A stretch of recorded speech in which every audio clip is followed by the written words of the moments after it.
Hello, everybody, and welcome to our next adventure. We are Table Quests, and we are delighted to have you joining us. Uh, Joel, do you mind taking us away? Yeah, absolutely. We are embarking on a journey exploring another new gaming system that most of you probably aren't familiar with.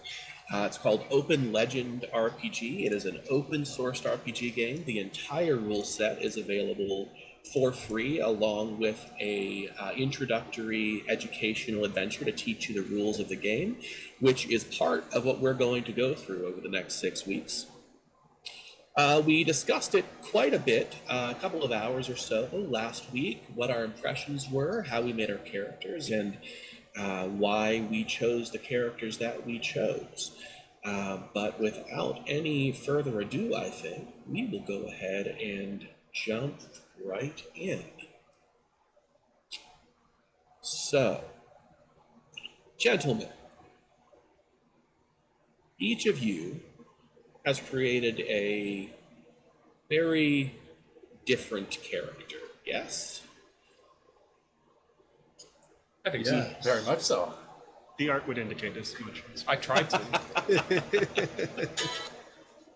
Certainly not characters that would fit normally in the same world, and there's a reason for that, because in fact you do not come from the same world, you do not come from the same place. Each of you comes from a unique plane of existence, very different from the world that any other person that will wind up on this adventure is from. And so we will start by introducing who your character is and what they are doing in their home. We'll start with Two Step. First of all, Ben, can you give everyone sort of a high-level understanding of who Two Step is? Yeah, Two Step is a rebuilt and repurposed battle droid. Um, they were built for a war that takes place, I assume, thousands of years in this current future. They were built, were put into one battle where they were subsequently smashed to pieces and crashed onto a planet. They were then put back together, partly by themselves, partly by the help of a couple of children from a nearby village that kind of like tried to like piece them together as best they can. And yeah, since the battle, they've kind of been wrestling with what they're for, because they're starting to sort of become self-aware and aware of consciousness and aware that they might one day die, and they're not quite sure how to process any of that yet. Excellent. And are you all able to see the character art for Two Step to get an idea of what they look like? It should have popped up on the We all can. I VTT don't screen. know if the stream can. No, that's my mistake. Okay. There we go. That's better. Excellent. Excellent. Our producer Kyle, everybody. Our producer Kyle. So, Two Step. You find yourself, of your own volition, perhaps for one of the first moments in time that you can remember, having traveled to a place without being given orders to do so. You find yourself in the bustling metropolis of Neonex Prime. Neonex Prime is a high-tech marvel filled with shimmering neon lights. The night air hums with the sound of floating vehicles, the chatter of the city's inhabitants, and you have made your way to sort of the market district of this hub of commerce. What brought you to this great hub of commerce and humanity? I was told it was a place that people move to find themselves, kind of like a New York style. Oh, if you need, everyone goes and makes themselves in the big city. So, Two Step's going to make themselves in the big city. So they're kind of just sort of wandering through this market square. They don't really have like desires for possessions, and they don't eat. So they're sort of doing it to fit in, which is not helping in the fitting in department because they're just a tall robot just kind of like wading through the crowds. Interesting. Interesting. So, fresh off the transport, so to speak, Two Step is wandering the city, going to the places that people go to, trying to figure out how to do the things that people do. When, Like, go ahead. I was going to say, like, just stand in line at a coffee shop and then just slowly wait in that line, kind of watching people. And then when they get to the front, just turn and leave the coffee shop because they don't want coffee. I love that. As you turn and walk away from this coffee shop, you stumble upon a common enough scene, but perhaps one that strikes your sentient consciousness differently than it would have not too long ago. In a dimly lit alley just off the corner of this very populous coffee shop that you're departing from, a small gathering of other droids huddles together. Their metallic bodies are covered in dents and scratches, evidence of the harsh handling of the humans that own them. But more so, a handful of human workers have surrounded the beaten droids with signs denouncing the loss of work for human labor at the hands of machines. What's going through your mind as you see this? I think they're a bit. I think they're a bit wet behind the ears or wet behind the speakers to understand labor laws and unions. Are they being aggressive to the? Are they just kind of like stood in front of them with signs and stuff? Are they? Why don't you give me a check to see what you can determine? This might Ooh. be perception. I can do perception. We can percept.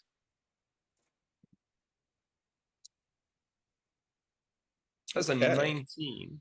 So a 19 with a roll of a d20 and a d6, you're actually quite perceptive, and you are able to pick up that this moment in time is a powder keg waiting for a spark. As you stand there watching, the humans begin to unleash a barrage of verbal abuse, taunting the technobots with slurs and derogatory marks, working themselves towards a frenzy of aggression. What do you do?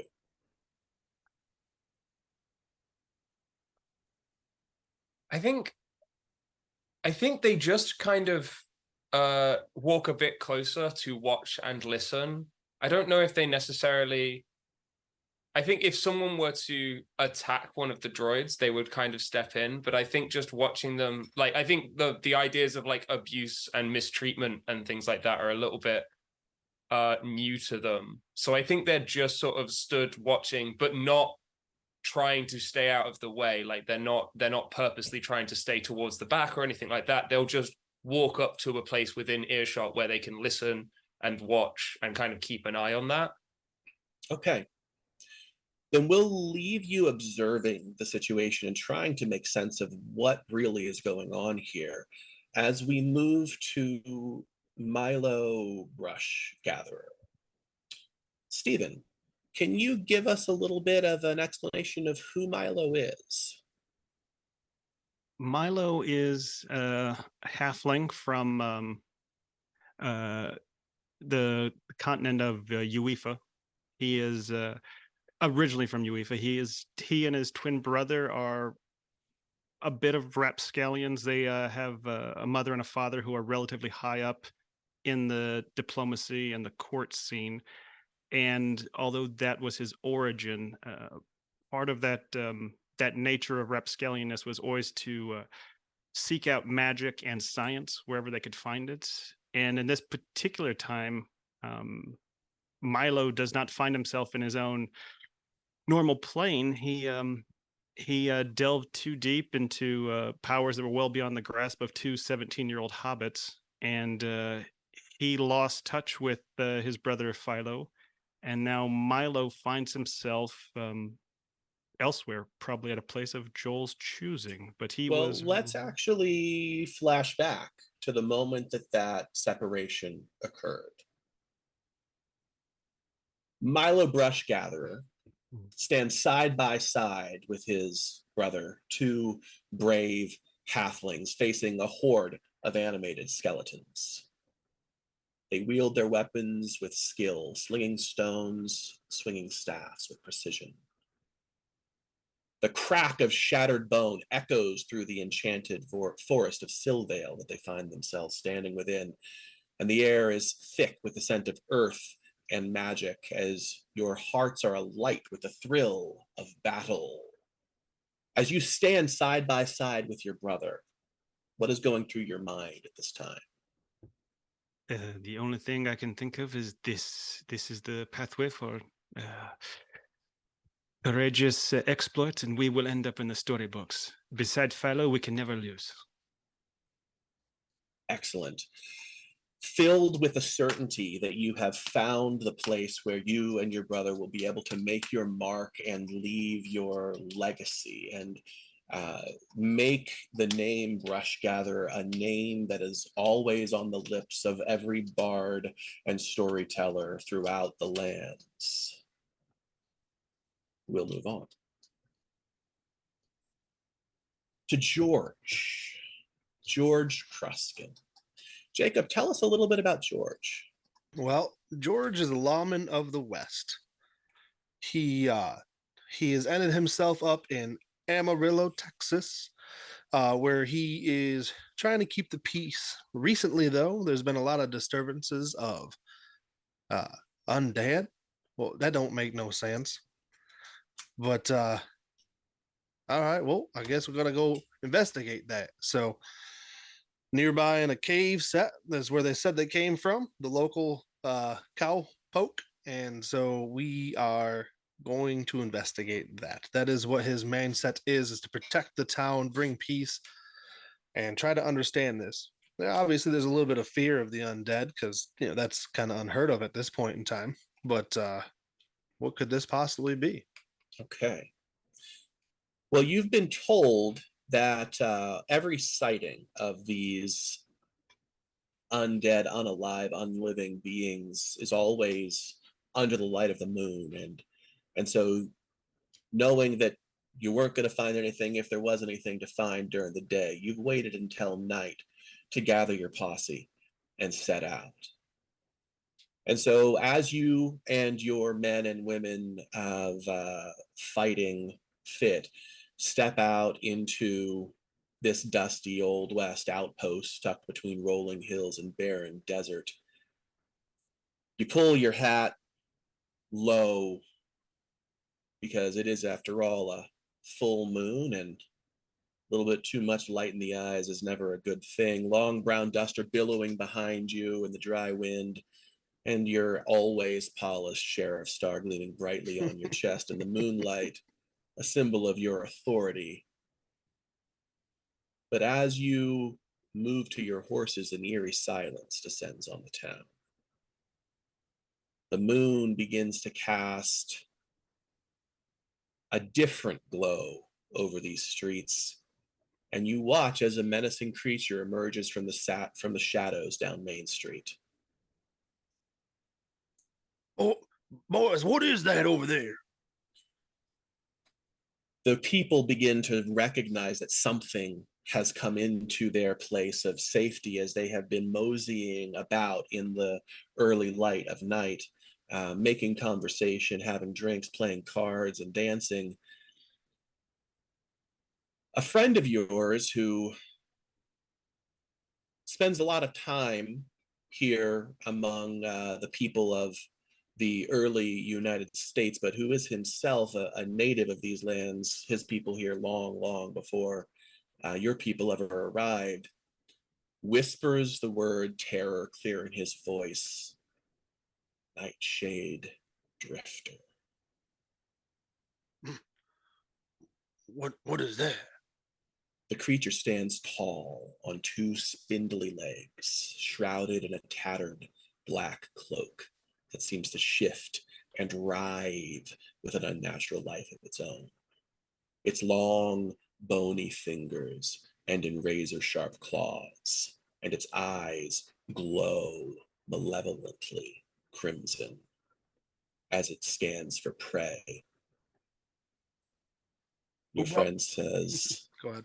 "That's okay." Your friend says,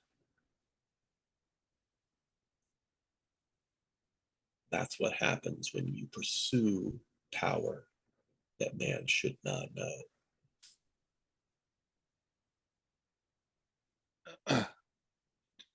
Is it? Take it down, boys. Take it down. As the creature moves through the town, gaining speed with unsettling, almost spectral grace, it lets out an unearthly wail that sends shivers of fear down the spines of all who can hear it. Its presence, its very nature, disrupts the natural order around you as your men pause, caught in this supernatural sense of terror. And the wind begins to howl through the streets, shadows twisting and dancing. The town folk scream and run in every direction. And that's where we'll leave you. Perfect. And move to Robin Curriculum. Can you tell us a little bit about Robin, Kyle? Yes, absolutely.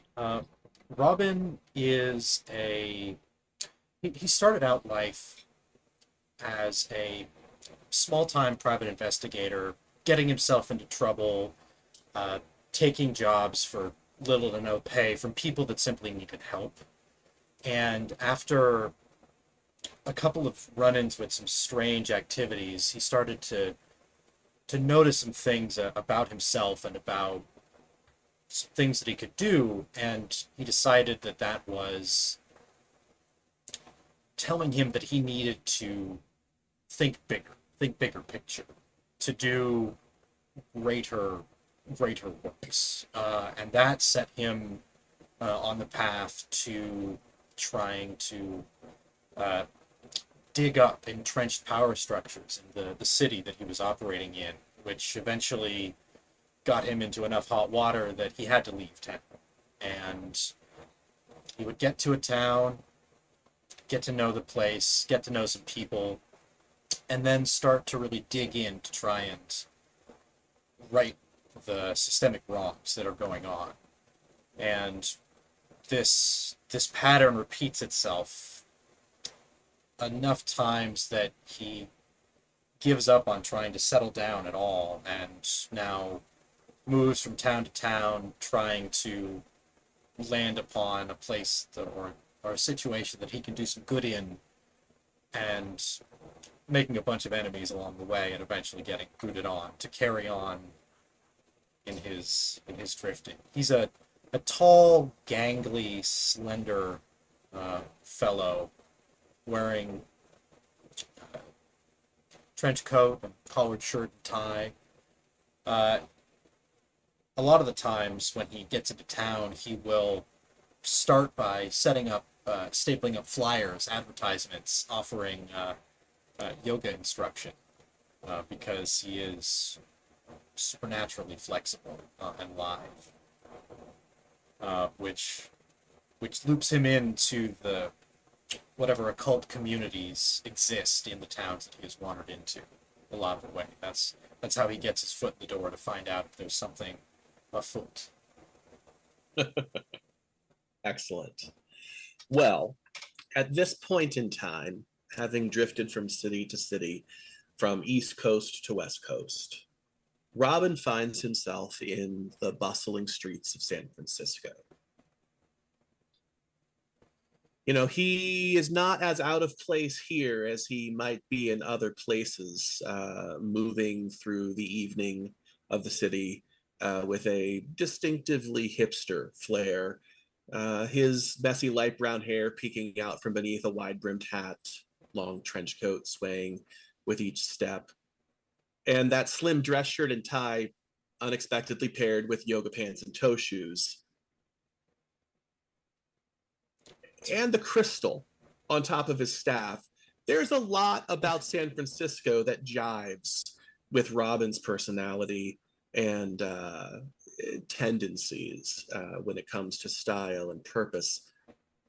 But tonight, anyway, having arrived in San Francisco not too very long ago and still working on getting himself established here, he's walking the city trying to familiarize himself with the general mystical energies of this place, the ley lines that run beneath the streets of the city, and where the sources of power might be found.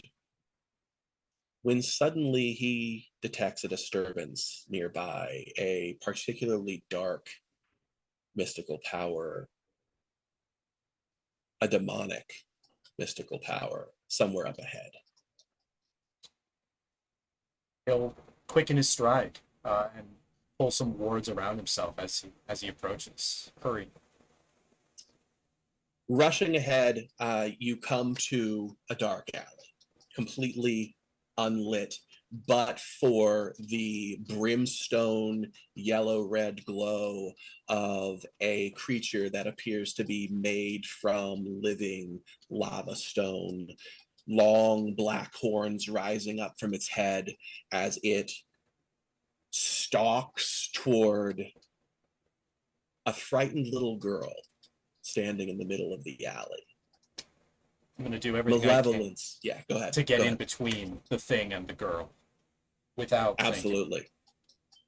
Robin rushes ahead, charging forward, preparing his arcane power to protect this child and fight off this creature, at the very least to pull her to safety, when suddenly the air crackles with an unnatural energy and a disturbance ripples through the entire atmosphere of San Francisco and the surrounding area. A violent portal of pulsating light and darkness manifests before your eyes, casting an ominous glow over the once familiar cityscape and an undeniable sense of something having gone horribly, horribly wrong. What do you do?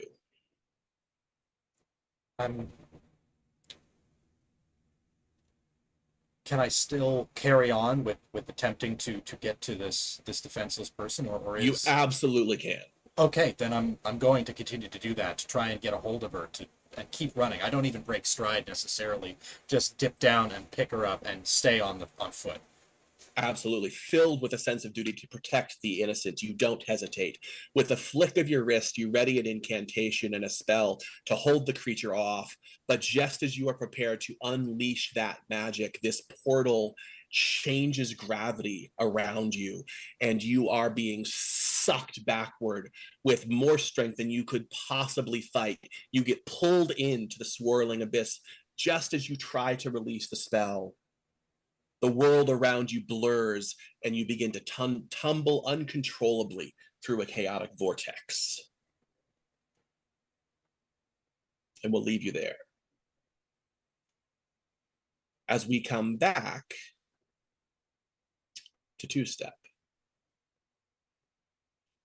Two-Step standing there trying to study this strange behavior of the humans and droids that, as far as you're aware, have not developed a sense of true sentience as you have, as you haven't found anyone quite like yourself since you woke up, so to speak.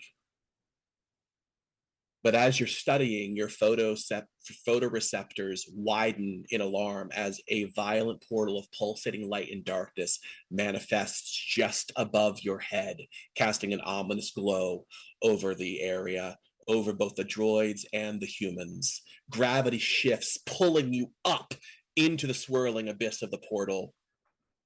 The world around you distorts and warps as your gyroscopic stabilizers strain to maintain a sense of equilibrium, and you begin to tumble uncontrollably through space. Help. Meanwhile, Milo, as you fight valiantly alongside your brother, the magical energies of this place crackling and humming, weaving a tapestry of power and wonder around you, another violent portal of pulsating light and darkness materializes behind you. Its eerie glow casting shadows upon the enchanted trees.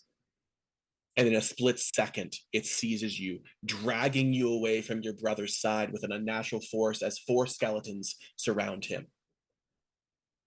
You reach out instinctively, your hand barely grazing your brother's before you are ripped away, a cry of desperation, caught in your throat as time seems to stand still, and more skeletons surround your brother.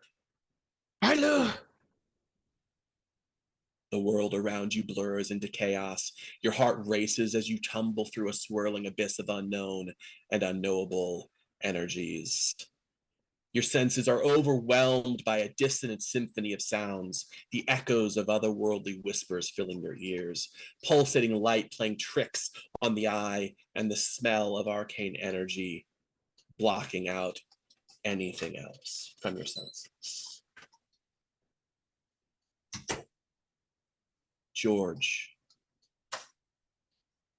as you try to rally your men, they gather themselves and you all begin to fight off this terrifying creature. You watch as it reaches down, burying 6 claws into one of your men, lifting him into the air and tearing him in two, blood and gore spraying across the dirt path in front of you. And then all of the normal light of night changes as purples and blues and greens and darkness begins to flow and swirl around the town, and you hear a sucking sound behind you. What do you do? Get away, get away! Turning, telling your people to run, you look to see what could possibly be the source of this new threat as a portal's eerie glow casts a pallor over the scene before you and then sucks you into it. Despite your grabbing and scrabbling at the ground, you are unable to keep yourself from being pulled away from the shouts of your townspeople, which fade quickly into the distance, just as they turn into screams of fear and pain. Your senses are overwhelmed. The light pulses, the darkness swarms. You cannot orient yourself to find up or down as this tumultuous journey persists, and the smell of charged particles and arcane energy fills the air, leaving a metallic tang on George's tongue.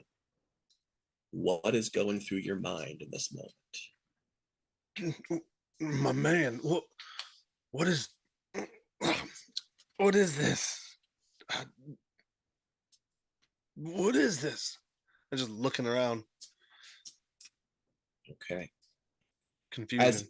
As each of you tumbles through space, through time, through reality,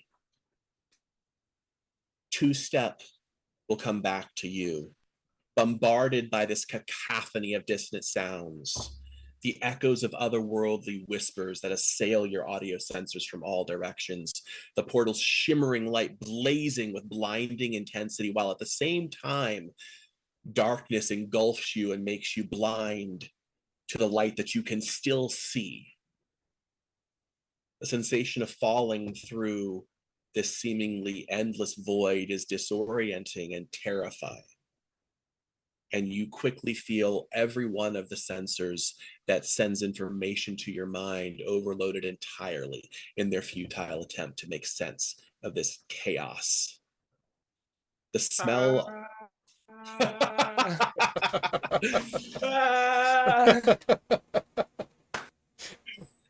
smell of ozone fills the air around you, and you recognize the smell of your own circuits beginning to overheat and burn out.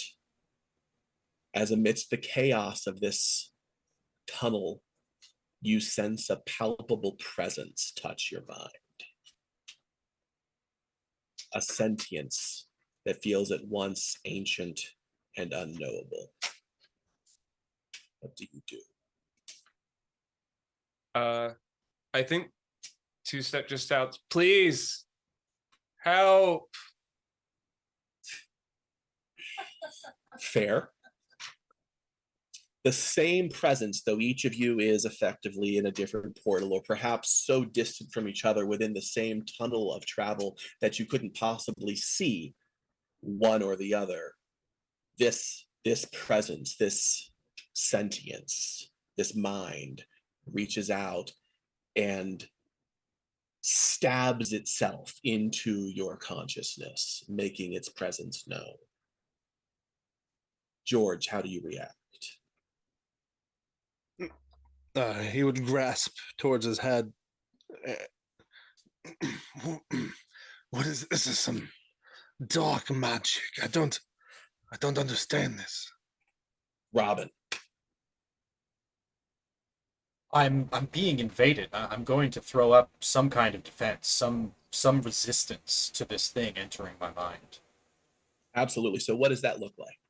That looks like a an energy bubble thrown up around me, trying to just make a cut off whatever connection and protect myself from it. Okay. If you'd like, you can go ahead and make a roll for some boon that you feel like would be applicable to help you fight off this being's presence. Yeah, I'll roll on bolster. Okay.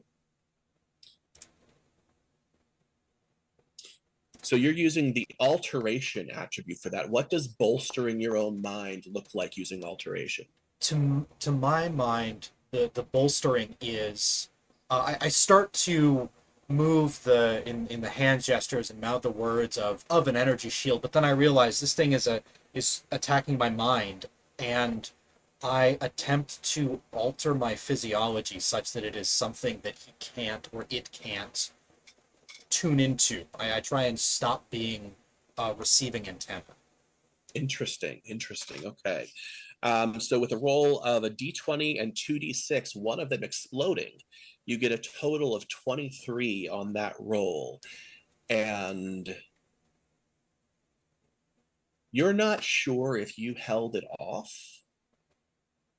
or if it just decided it wasn't worth the effort of pushing any harder. But instead of piercing your mind, you feel it surround and press in. You feel this pressure all the way around everything that you know to be your soul, perhaps. The thing that makes you who you are is getting compressed slowly as you begin to feel the echoes of this thing's thoughts. Milo. A foreign mind pierces your own, filling you with a sense of how completely unknowable and foreign it is. You've never felt anything like this before. It doesn't feel evil, but it feels so alien that it couldn't possibly feel good either. How do you react? He still has this image of Philo surrounded by skeletons, and he brushes what he sees as light purple hair verging on gray. He's never been more scared since the last time he, almost endangered Philo when they were kids. And that light purple just turns dark purple as this innate rage, anger at maybe his own stupidity or whatever this power is, and he tries to enact his ability to speed up, and he just starts swishing his sling staff as fast in front of him, tapping into his own agility, trying to hasten himself as he does so. Awesome. Yeah, go ahead and use your ability.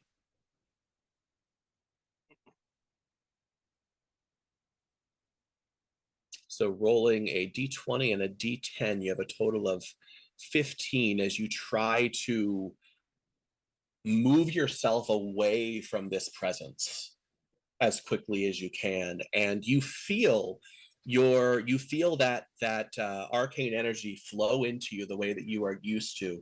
It's like breathing. You feel your muscles begin to fire more quickly, and you try to move away, but all that happens is that you begin to spin uncontrollably faster in this space. And then all of you hear a somewhat mechanical sounding voice say, what was that again, Two Step?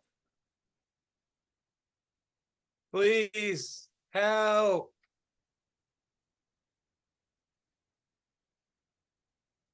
How do you respond? Who's that? The second one. Who is it? Where are we? Where am I? What is this? Who's there? What's going on?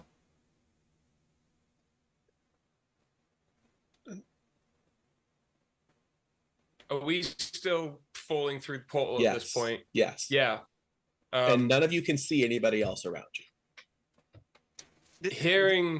Hearing somebody else, Two-Step does kind of like react of like, oh, there is something about this place. It's not just falling through nothing.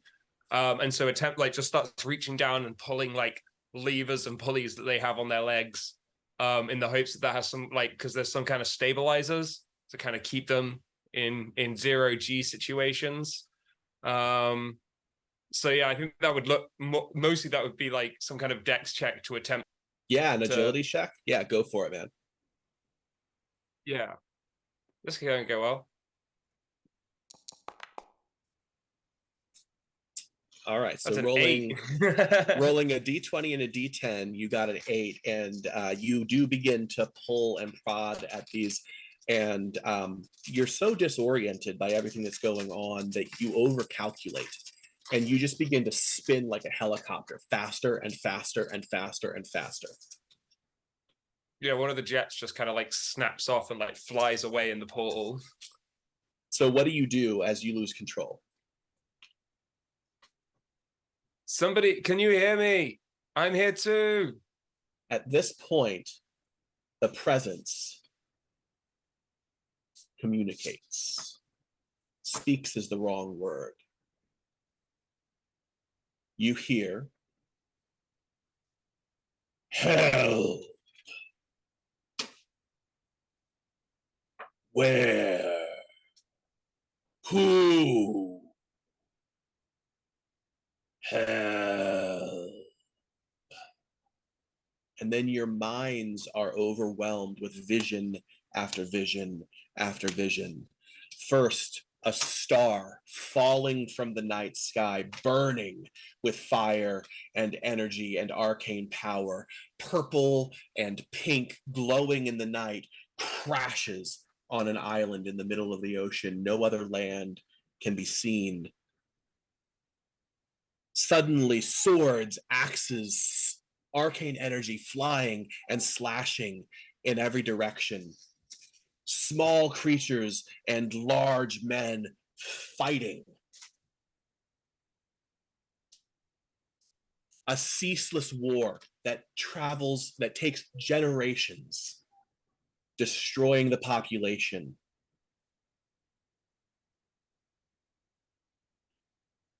The silhouette of a beautiful human woman approaching you. A song filling your ears with promise. An ancient and clearly powerful arcane staff being held upright as a mountain spews lava into the sky.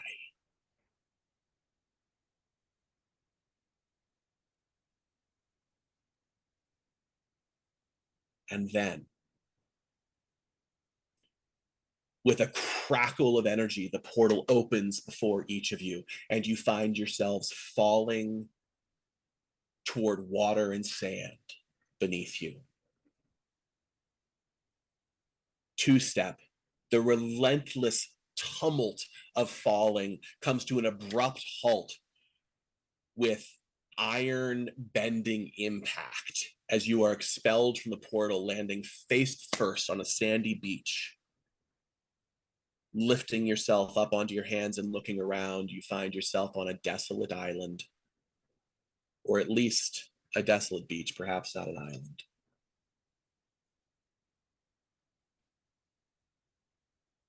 Milo, expelled from the portal, the world around you shifts once more.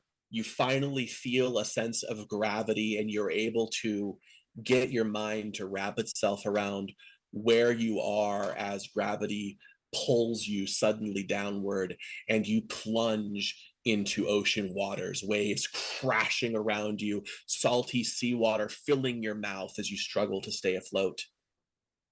What do you do?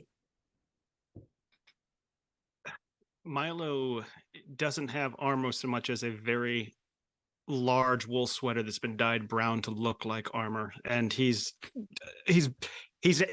trying to right himself, but effectively he's angry, and as he tries to kick himself up off his back, he just kind of goes marshmallow top over and lands face back down, and he just rolls over and starts swinging with the stick. Okay. You struggle to stay above the ocean. You struggle to keep yourself from drowning. And as you do, you see a beach. Not that far away, though the surf breaks before the water calms, and you begin to swim in that direction. George, finally, with a heart-stopping impact, you're expelled from the portal, and you also find yourself falling toward the ocean. What do you do? Cannonball? No, no. He checks his pockets real quick as he's falling. Then he braces for impact. Excellent.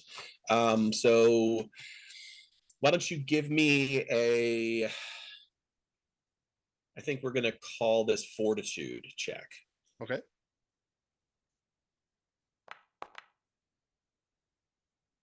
Okay. And that's a 16. All right. So you prepare yourself as much as you possibly can, trying to right yourself as you crash into the water, hitting the sandy soil underneath almost immediately and twisting your ankle. But bounding back up, you find that you're chest high as a wave crashes over your head, driving you back into the water again. You were just able to catch a glimpse of thick, heavy, verdant plant life ahead of you. I attempt to make my way towards the verdant plant life. Okay. I'm gonna have you give me a might check on that, sir. Rolling now. Thank you. Okay. Yeah, so you continue to press and pull through the water, swimming as you can, walking as you can. The waves continue to crash over you over and over again, sometimes knocking you to your knees, sometimes pushing you completely under. And eventually you manage to pull yourself onto the beach and collapse, exhausted. Meanwhile, Robin, you also pop out of this portal at a 45-degree angle aimed at that beach. How are you going to keep yourself from breaking every bone in your body? I'm going to reflexively lower my density of my body, my possessions, so that I have less inertia, less momentum behind me. And you know how you can drop a mouse down a mine shaft and it can just fall forever and not get injured when it lands? Yeah. I wanna benefit from that and just kind of lighten myself up. Okay. All right. So what would you think would be sort of an applicable description of a boon that would make that work? Resistance maybe? Yeah, Or resistance makes flight. sense. Cool. Flight is also perfectly acceptable. We'll do resistance. Okay. Resisting crashing. Right, yeah. Resisting the pull of gravity. Yeah, absolutely, absolutely. So yeah, you call on your ability to resist the bludgeoning damage that's about to crash into your body, and you hit the ground and begin to skip like a stone across the sand, rolling and bouncing and rolling and bouncing until you smash into something heavy made of metal. Two-step. As you're gathering yourself, you look to the left as you hear the voice of a human going, ah, and it smashes into you. Two-step had just stood up at that point. I don't believe they really feel pain per se. Okay. So it wasn't like it hurt to hit the ground. So they kind of just stand up as best they can, are looking around. They're about to make a logic check on the sky to work out what planet they're on. But then, yeah, they just suddenly collided, knocked straight back over again. Absolutely. So the two of you sort of tumble, your limbs intertwined together. As you do so, we come back to Milo, who is swimming as hard as he possibly can toward that beach ahead. Go ahead and give me a might check, please.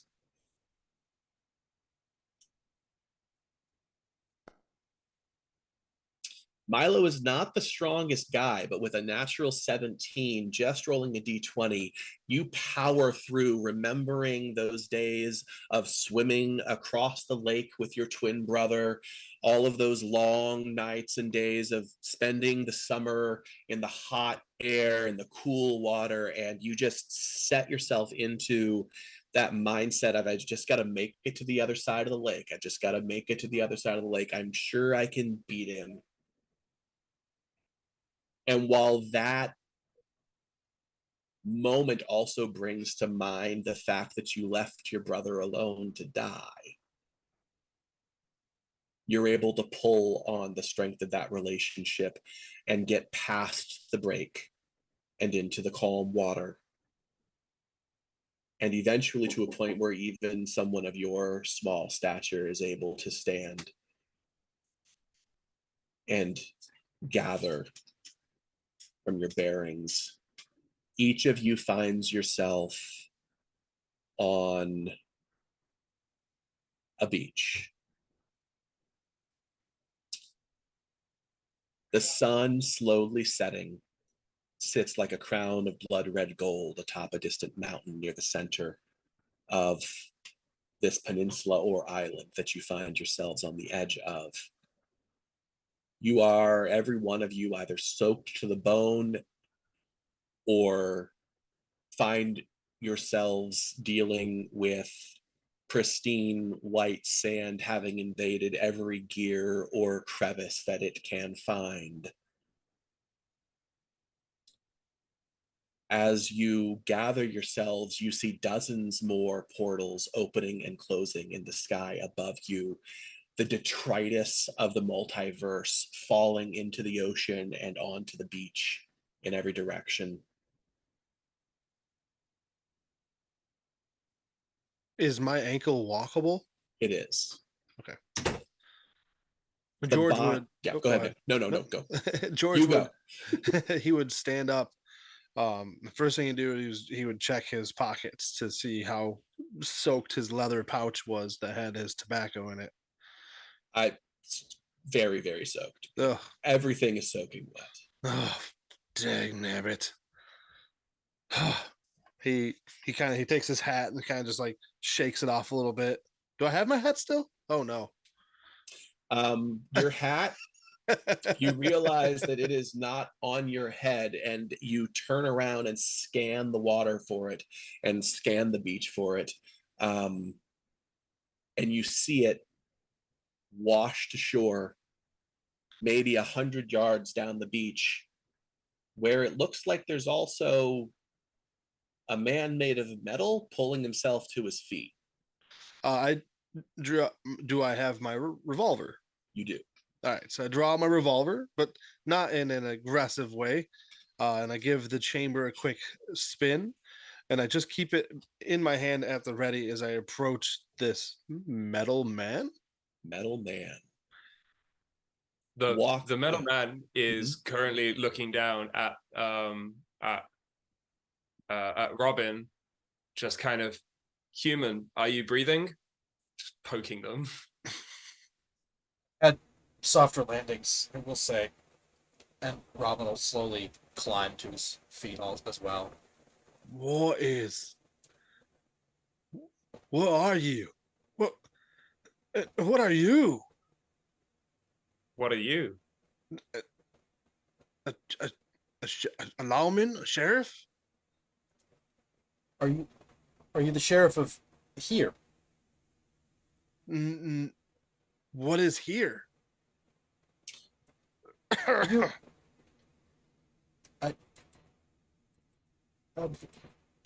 shiny fellow? What are you from here? Are you? Do you know where we are? No, I just got here. I can work it out once the stars are out. I can tell what planet we're on. Did you call for help? Your voice. Yeah, I fell through a nothingness. He would nod, and at this point, you would see him actually putting his very slight, so it's not obviously he had his gun out, but he would be putting it away. As you Were you all gonna are shoot me?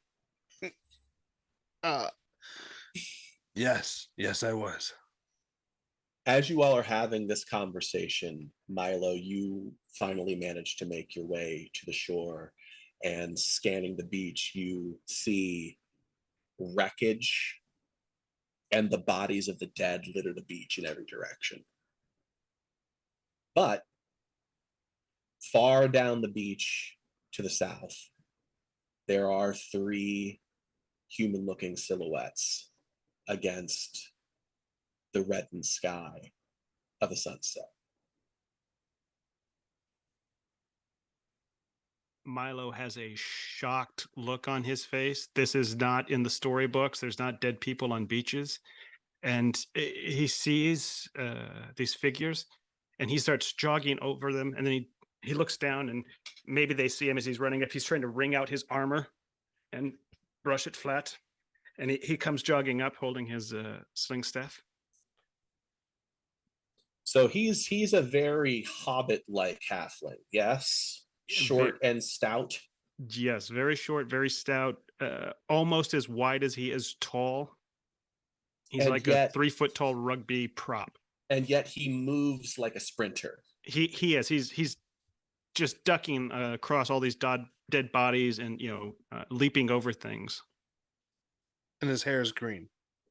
As he approaches you, it looks like a forest green, and you can see a smile on his face as he's jumping over dead bodies. Occasionally, looks down, and his hair kind of wavers a little bit from time to time with his facial expressions. But he looks up at you, and it seems to be green. Yes. Where on earth are we? What is that? His arms and legs are moving almost fast enough to begin to blur, but not quite. Like he's just. It seems like an oversized child. How do you know what children are? What is... They're small humans. I pinch myself. It hurts. You don't wake up. Milo, at this point, you are within fairly loud talking range of the group. He slows his pace, and he trots up as though he were riding a horse. Okay. How is Robin processing all of this? He's hung up still a little bit on two-step. I've seen in the movies, but they didn't look like that. And then at seeing Milo run up, okay, where on earth are we? We're not.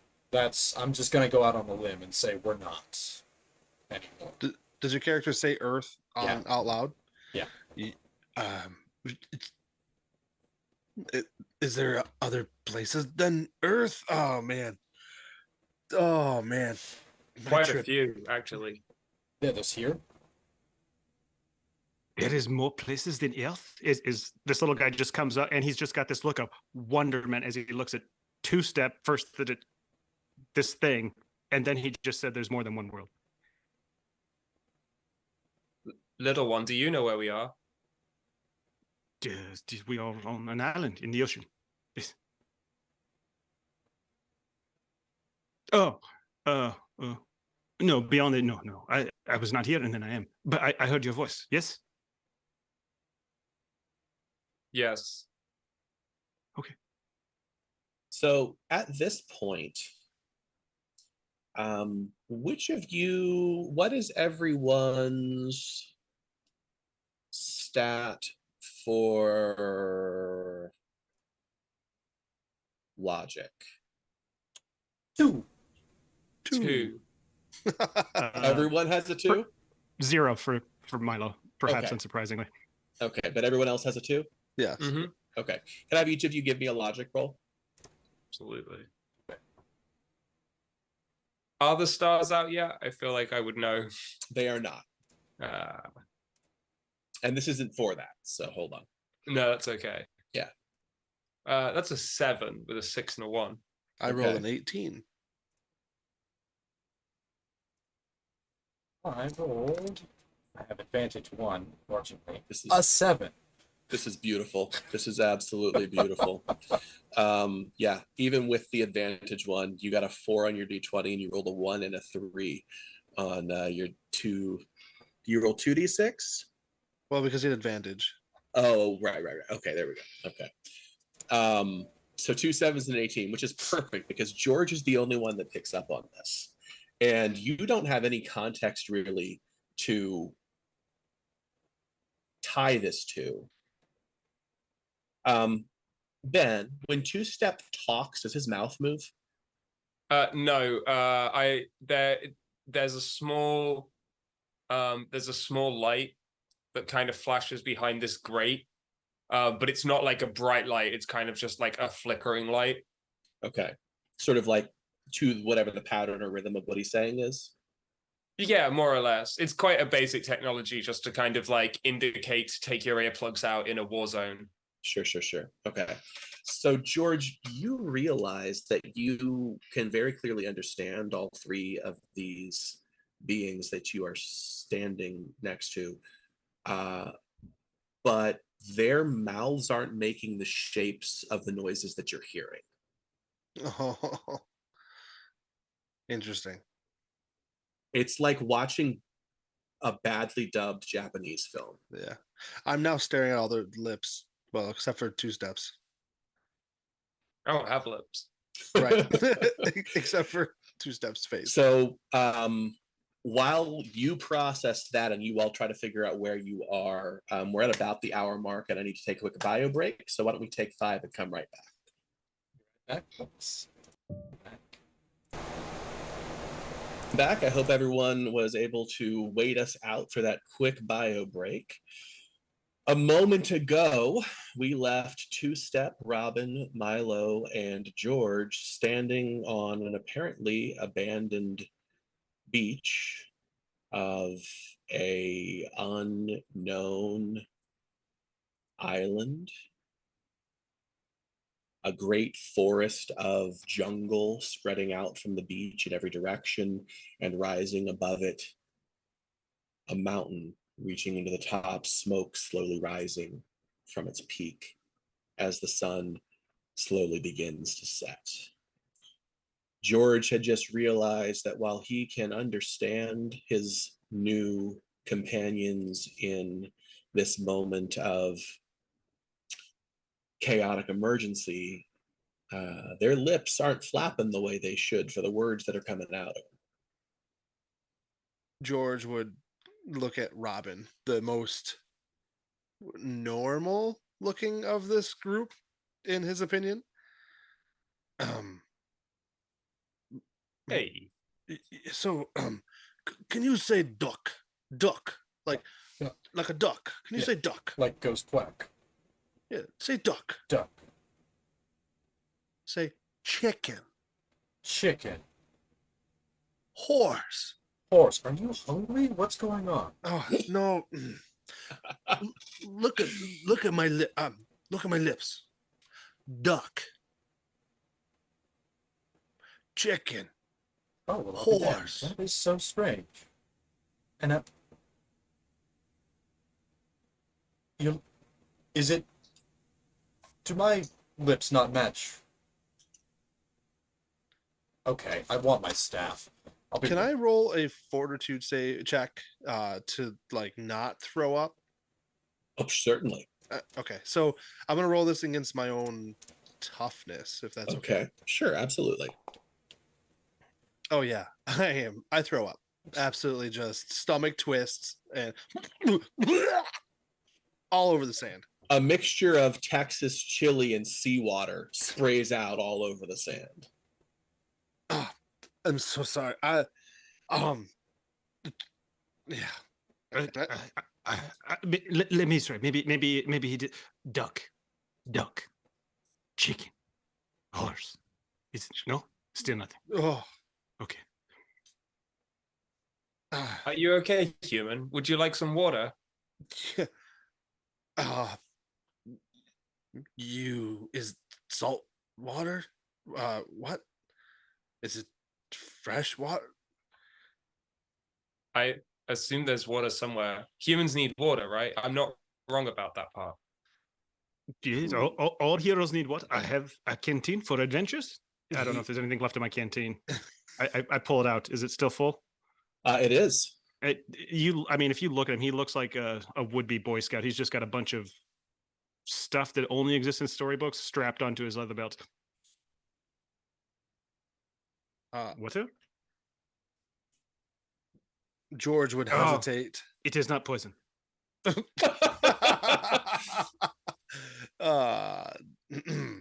And he would sniff it, and then he'd take a sip.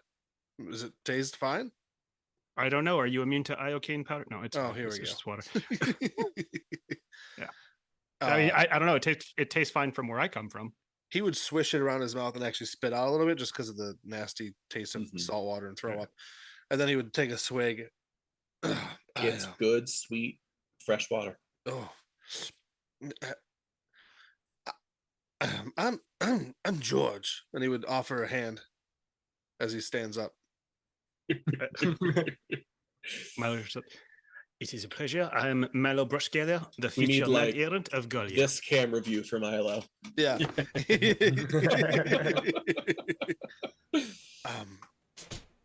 I am so sorry. But throwing up. I'm so disoriented. And what's your name? And he would point to Robin. You can call me Robin. Pleasure. And he turns towards the metal man. Do you have a name? I call myself Two Step, and then Two Step will thrust their arm out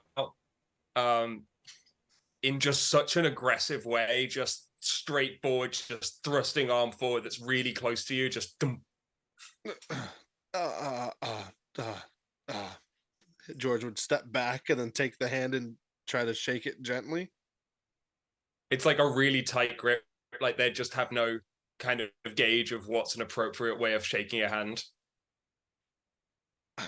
Do you know how to do the two-step? It's how I walk. One step, then two. Oh, okay. So no dancing for you. Fair enough. I never learn. I'm just gonna go fetch my hat and think about lips. All right. As you walk toward where your hat has washed up to the shore, you can tell that the tide is slowly going out. So you're not in any danger of getting swamped in the next few hours. As I said before, you're just beginning to take in the fact that the beach is littered with the dead, as well as just detritus, wooden wreckage, things made of metal that George certainly couldn't possibly identify, also mangled into unknowable shapes. Barrels, crates, most of them broken, most of them the lids torn off, rope, cloth, fabric.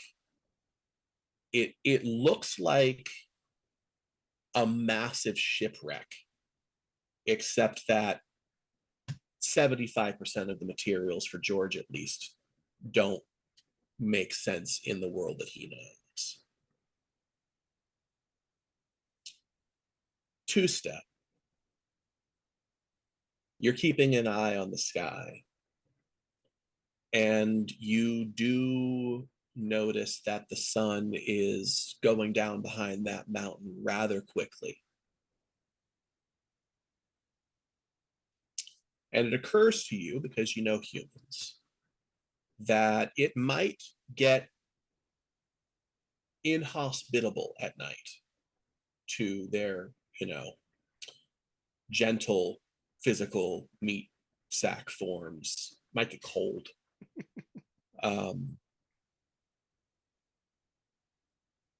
If you all are going to try to set up any kind of a camp or gather supplies, unless you have the ability to make light at night, you are going to need to do so soon.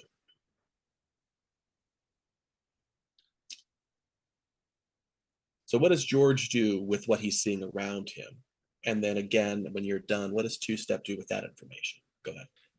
George would he's checking his his pipe, his matches, just everything is soaked, and he looks about, and he's just like, oh, he's very dizzy, disoriented. It's confusing, and he would walk back to the group with his hat and wiping it off, kind of re-straightening it, putting it back on.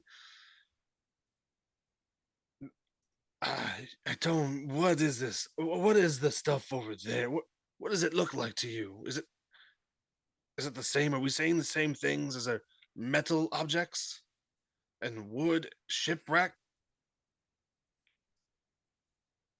It seems like more people fell out the sky than just us. Yes, there were many bodies. There was some wood and some metal, but many bodies, some very broken. Could I actually scan for anything that's still moving or even slightly breathing?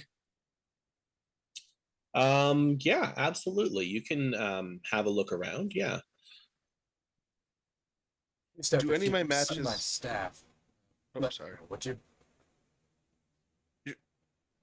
You lost your like a walking stick. Like a walking stick. Just like.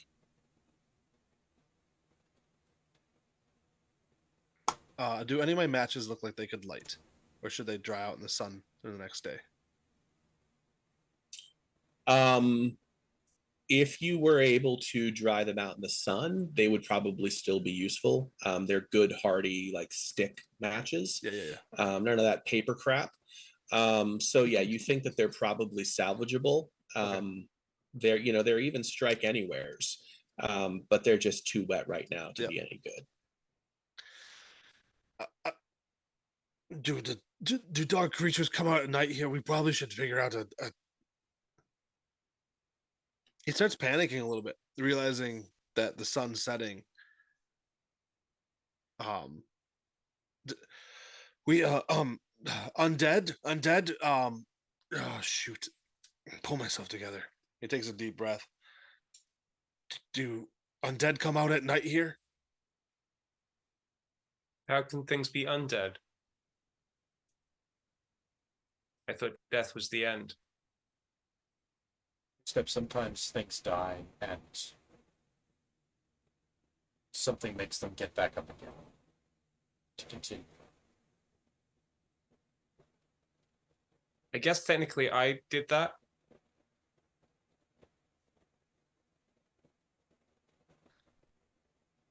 Are you alive? George is drawing his gun again.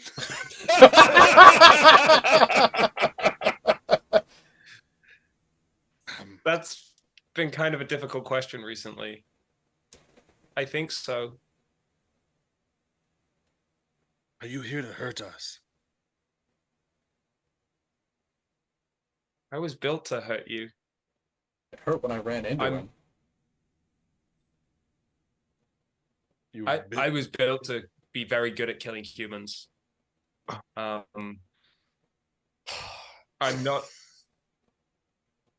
not trying to do that right now, though.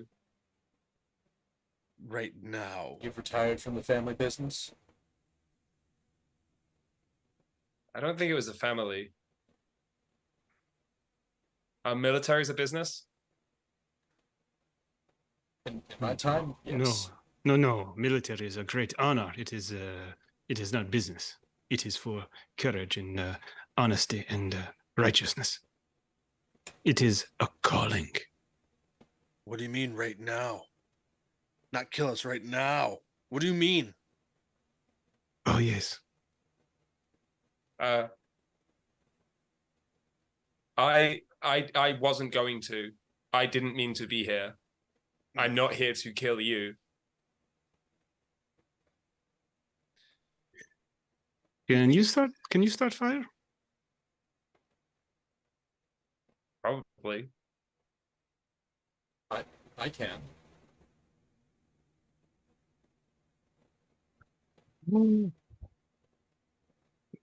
You are a wizard. What is a wizard? And Robin will hold out his fingers and open them up a little bit, and dancing in between them is a small orange flame. Science? Magic? What do you do? He looks at George. Throw up, apparently. Oh. No. Oh. What? Oh. What? What is that with you being? What is? What? Where am I? Now he looks aged and well hardened, and he's seen a lot. But this goes beyond what he's ever seen, and he is so disoriented. You see Milo walk up and reoffer you the canteen.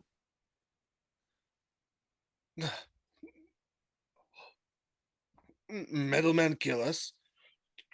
Fire fingers. What do you do? Before he takes a canteen, he looks you right in the eyes. What do you do?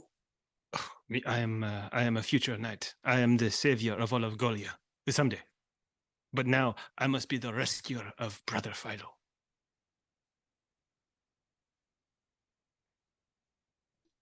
None of that made sense. And he drinks the canteen. He stands up taller and he says the exact same thing, but slower and louder.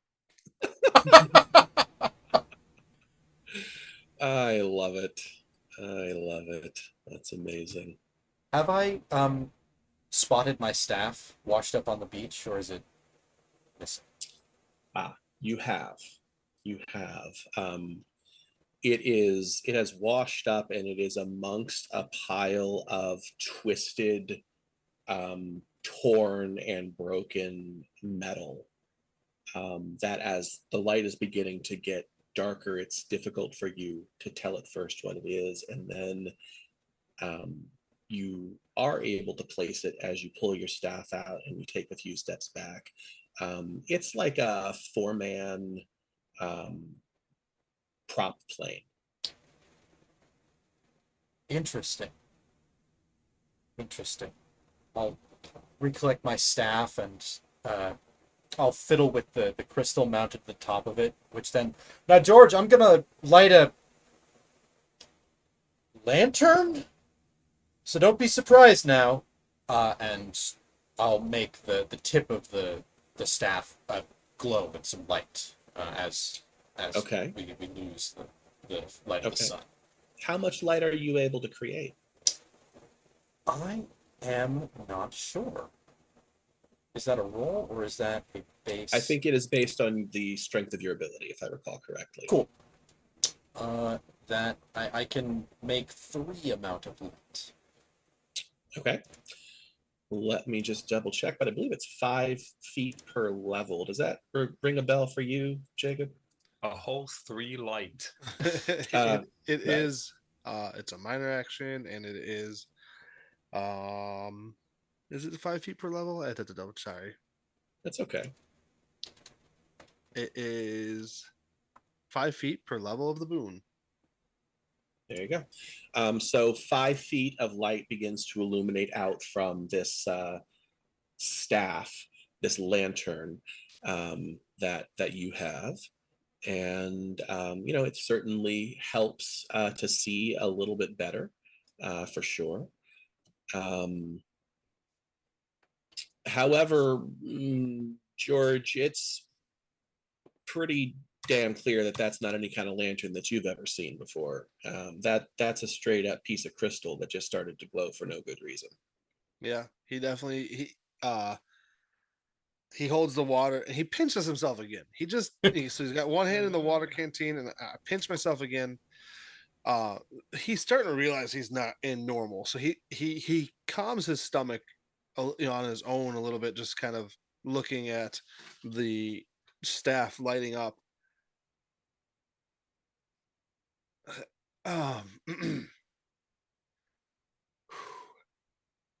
Is that normal where you all are from?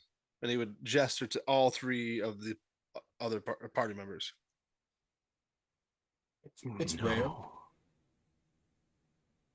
It is from the storybooks. Only the great wizards can do what Robin can do. And by the way, you look, and this might freak George out. My hair is much brighter green than it was about 30 seconds ago. Though that might be a little bit difficult to tell as In the the light is light. beginning to dim. Yeah, for sure. I think I'm staring at the light, just staring. That's it. I'm zoned out now, just staring at the light, almost in awe, but also like the holding my resolve, just like. Sure, absolutely. Is anyone else? Is there any particular objects that you're looking for? I know that Two Step said you're looking for signs of life. Same for Milo. Yes. Same for Milo. Milo assumes Philo has to be alive, so he's looking for anyone standing up or breathing.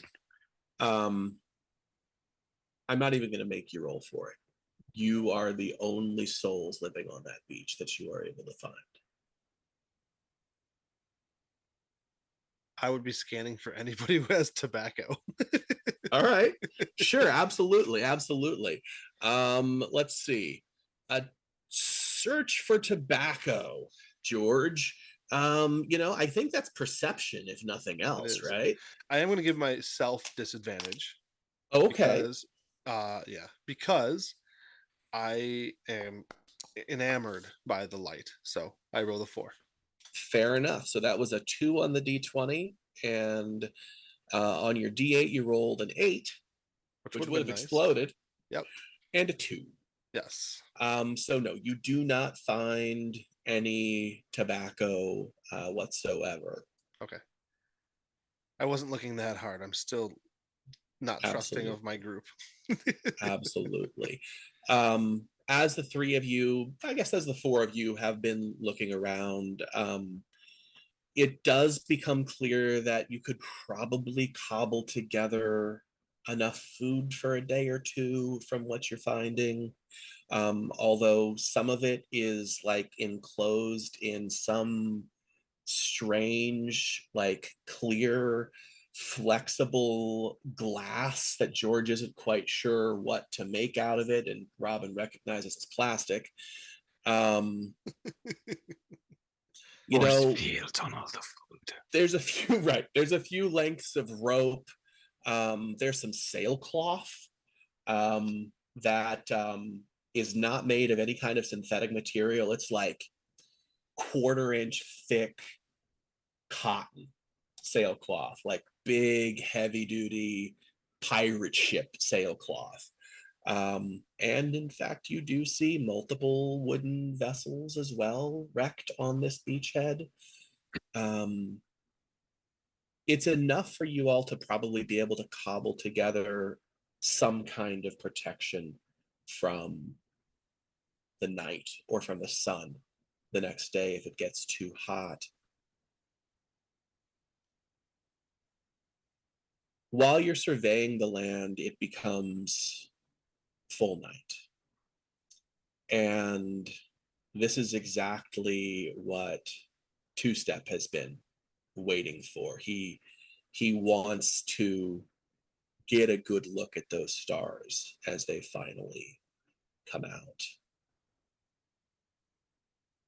So go ahead and give me a logic check there. Mm-hmm. Let's see how this goes. The rest of you are overcome by these verdant jungles and Herculean cliffs, cascading waterfalls in the distance, all of which are getting shrouded in darkness, but leaves you with the impression that this could be a tropical paradise if you had chosen to come here of your own free will.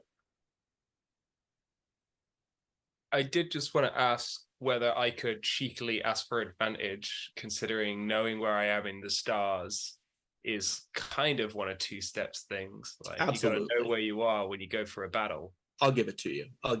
Absolutely.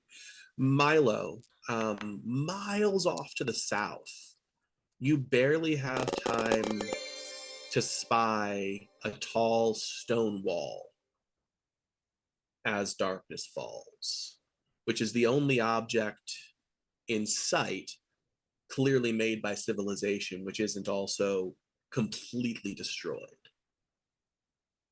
Milo comes running back to the wizard. Wizard Robin, beyond there is some kind of establishment, some structure. Maybe we can find refuge in there. Signs of life, signs of civilization. It's good. Good, because nothing's living on this beach. That's not good. Okay, something's living on this beach. The sounds of the jungle begin to slowly fill the space, making it clear that you are not entirely alone. Life does exist in this place. Listen, we're traveling out with the cows, or got to do a night watch. It's nice to have a bit of fire. Can we make a fire? I'll just turn around. he literally made a spot that has like stacked nicely in the triangle and in a nice pyramid shape. And he turns around hoping somebody will light it, but he doesn't want to see it happen. Robin will step up to the prepared built fire and juggle a little bit of shadow and toss a spark in and blow on it to feed the flame. Okay. Are you done? Are you done? Yep, mundane now.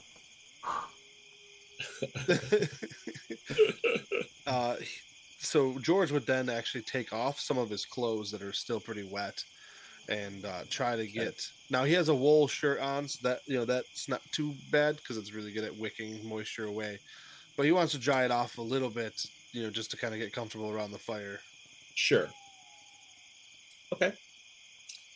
All right, so you light a fire and you all begin to settle yourselves, at least as much as you can, in this very, very unsettlingly strange place. on the beach, on an island in the middle of an ocean that none of you is familiar with. And Two Step has been spending this time studying the stars and referencing the star charts stored in his mind. And a good 30 minutes later, Two Step, you've referenced every star chart that you have stored. You've referenced references to other parts of the galaxy that you don't have star charts for, trying to make sense of what you're seeing. And you realize there isn't a single constellation that you are familiar with. Not one.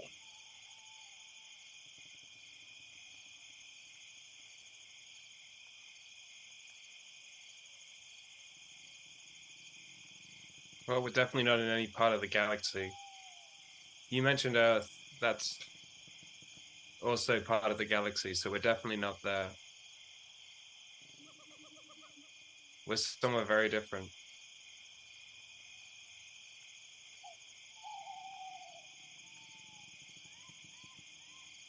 Very different means that the dangers are going to be unexpected. We're not going to necessarily know them when we see them. We should be careful gathering food tomorrow.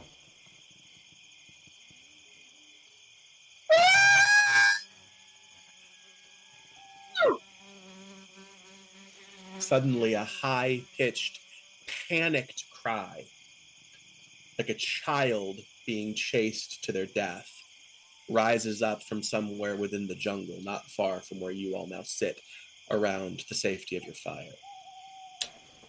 The voice is high in pitch, and though you cannot make out the words that they are screaming, whatever it is, the meaning is clear.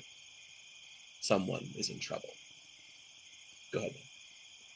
Two Step, kind of hearing it, would immediately like stand up, like arm kind of flip round into laser pistol attachment, just kind of, and just kind of turn to the direction they think it's coming from. Mm-hmm.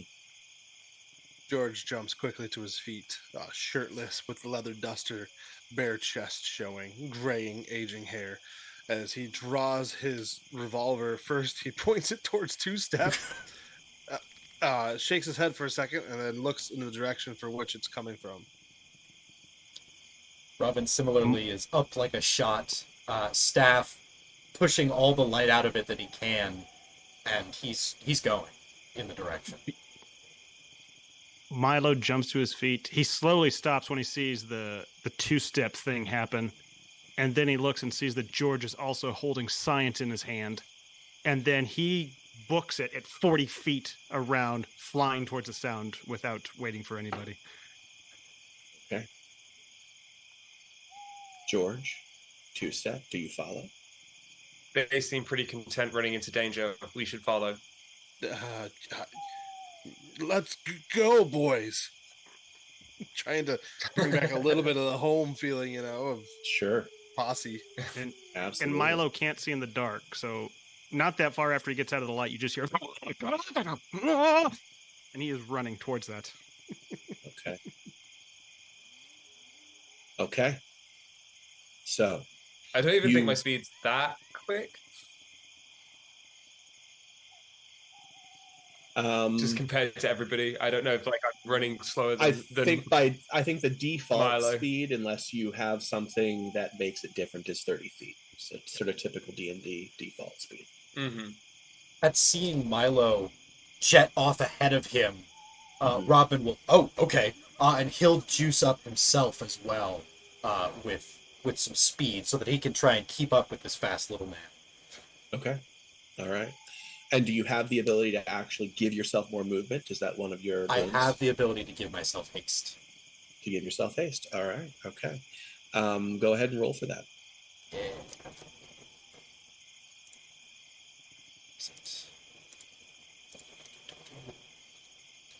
It's as simple as that. It's not. Oh. No, that was me. I'm trying to do the same. Yeah, if you're activating a boon, then go ahead and roll for it.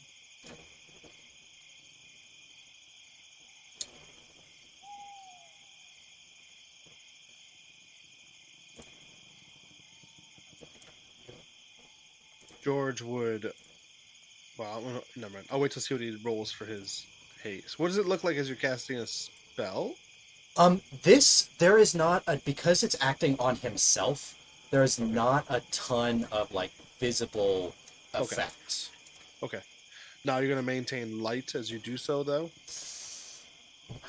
Is it one or the other? It is one or the other, unless is- you have multi-boon, I which do is not. feet. Then I will. Then I won't. Then I won't haste. You'll I keep will, the I light will going? Keep the light. Yeah. Okay. All right.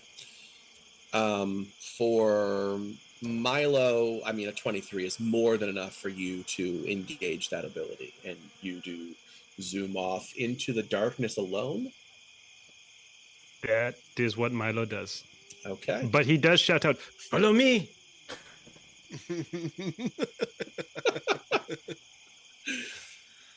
All right. And Yeah. you do what you got to do to me, Joel.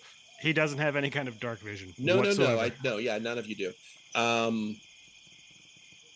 So yeah, okay. So Milo jets off into the darkness.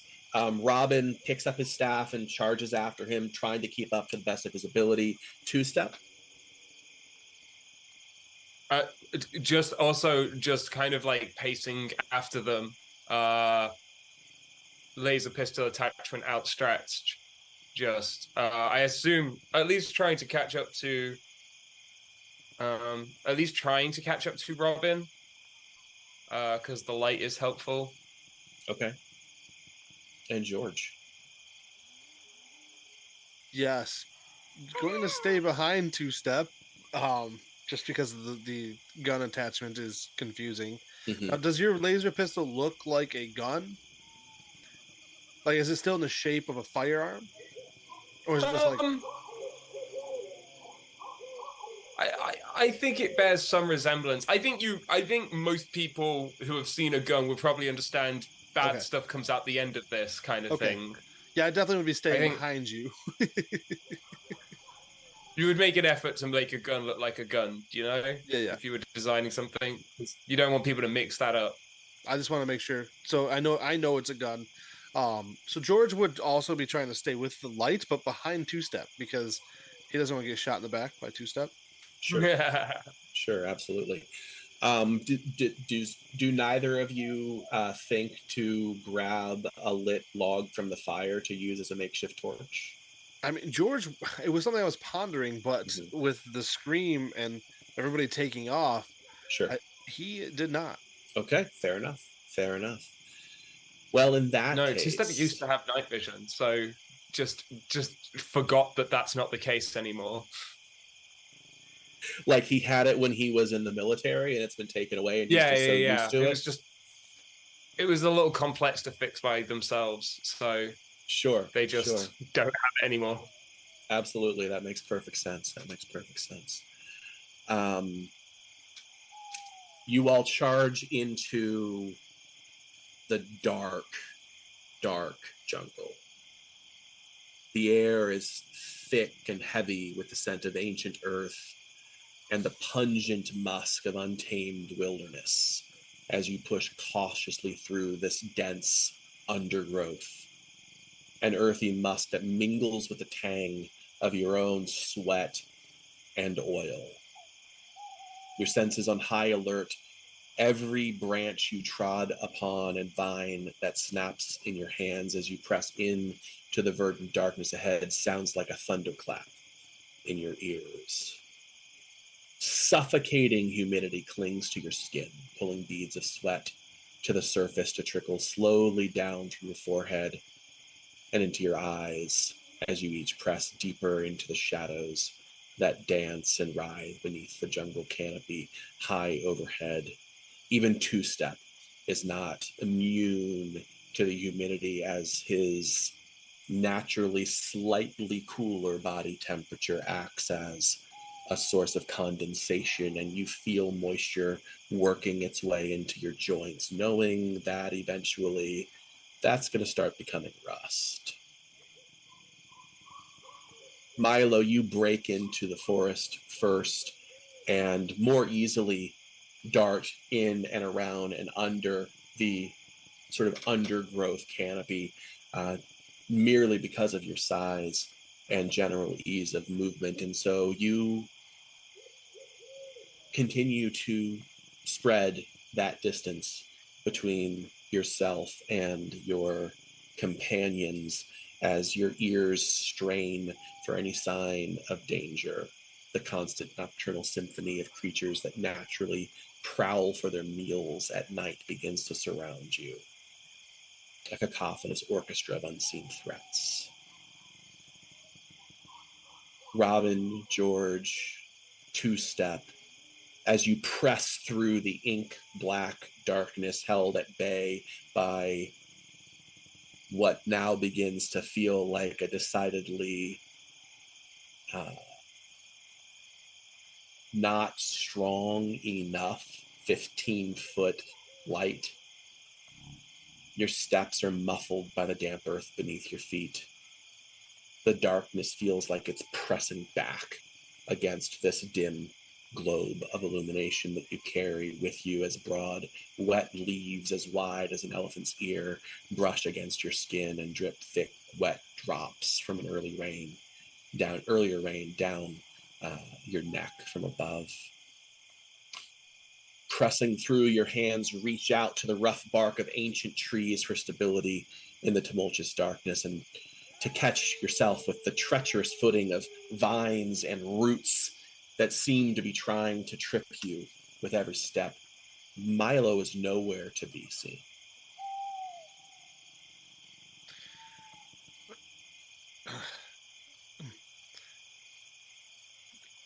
We lost one. Yeah, after a certain point of us not running into Milo having found something, and he's just disappeared into the underbrush, and we don't even hear him crashing through anymore, Robin would start to call out, part to Milo and part to whoever screamed before. Is there someone out there? Milo, are you... Is anyone there? Yes, yes, Robin, I am here. I am in the vanguard. We will get them. Beware, all of you. And you just maybe hear a little bit of crashing, but he is where he is. Not stealthy. Somewhere ahead. Well, then we'll press on, I suppose. Okay. I think even with their limited vision, T-Step is going to try and look for any kind of movement coming up from behind and to the sides as we're pressing forward. They are kind of trying their best to scan for even just some movement or some bad vibes in other directions that might be coming up behind them while they're pressing on. Absolutely. Absolutely. You can go ahead and give me a perception check for that. Okay.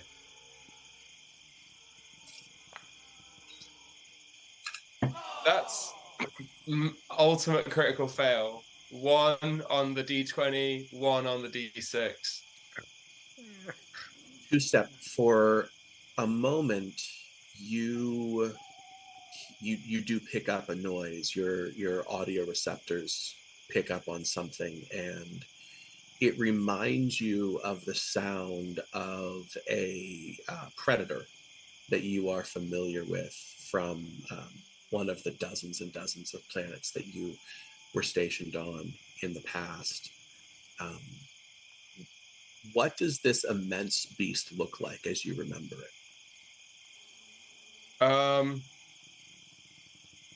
Pretty hard to describe because they tend to they have like quite a light absorbing skin. So they have this kind of skin that's like very good at absorbing light, so there's very little reflection back. It's very hard to make out the body of them. What you can generally make out is huge jaws coming out of the darkness, normally in woods or caves, and just a mass of teeth and, for want of a better word, tentacles that kind of just reach out and grab from the darkness and pull you in. Okay. So you're sure that you heard this thing, and you stop because you know that it tracks by sensing movement. And if you stand still, it can't see you. and you turn your head and you focus and you're trying to scan in the darkness as best as you can for it. But you forget to tell Robin and George that you heard something. And you're at the back of the line. And they keep moving. And after a minute or two, you realize there's only the dim light of the moon coming in through the canopy overhead now. And looking around, you don't see Robin or George or their light.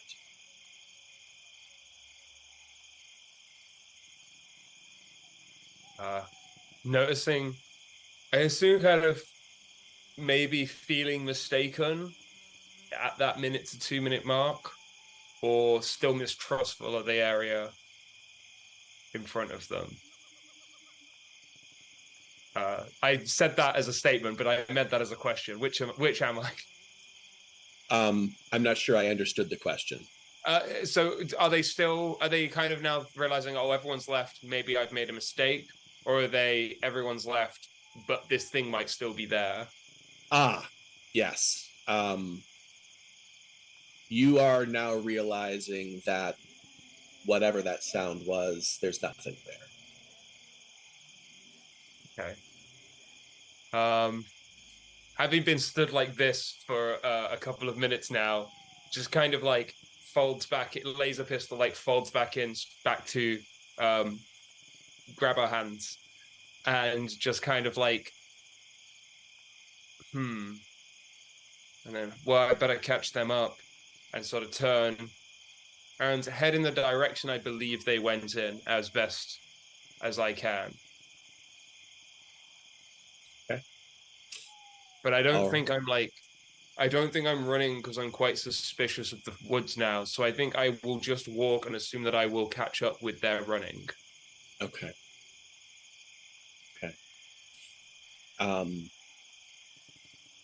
Robin and George, you're moving carefully through the space, and you don't realize that you've left two steps behind. The shadows shift and morph with every step that you take, playing tricks on your senses. Your eyes are straining to make sense of the moon-dappled, ever-shifting darkness surrounding you. And then you hear it again, that scream of either a child or a very small person terrified for their life. And then rising above that sound, you hear something else. Something that you can't quite place.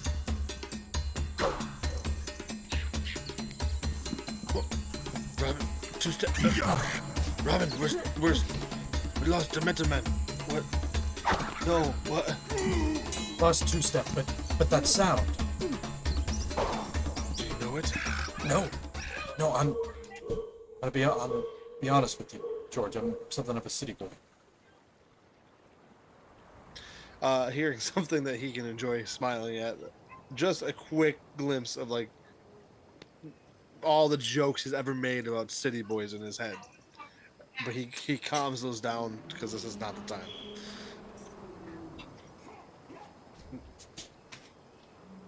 Do we still hear the creature?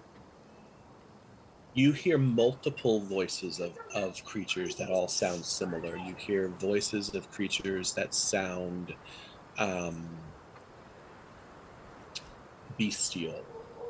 Hoots, hollers, grunts coming from above you in the tree canopy at times, coming from the floor, sometimes very clearly moving from one space to another above, or swooping from the top to the bottom or the bottom to the top, somewhere up ahead.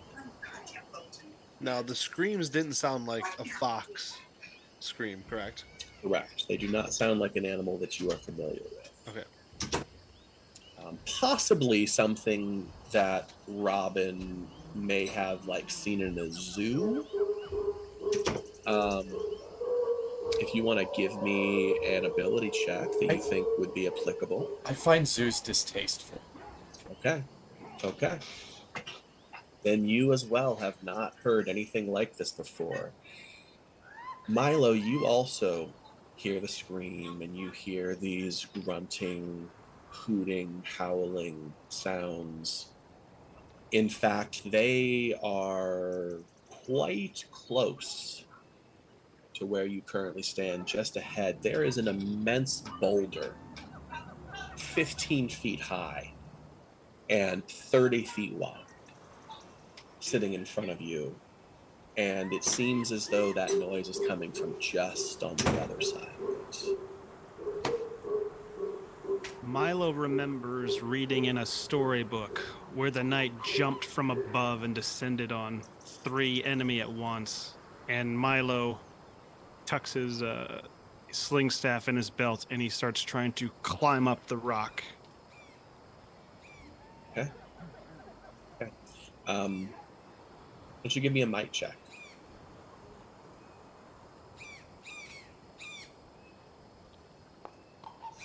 Nice. A nat 20 on an ability that you have no bonuses on for a total of 30. You scramble up that rock like a squirrel climbing a tree, silent as a winter night. And you find yourself looking down as though everything had been laid out before you by some ancient primordial power at a clearing. The moonlight dappling down, the trees have spread in every direction just enough for you to be able to clearly see, washed in the pale glow of the waning moon. In the heart of that clearing, a small figure screams for its life, flailing from the ground, which seems to be eating it alive, as 5 figures swoop repeatedly.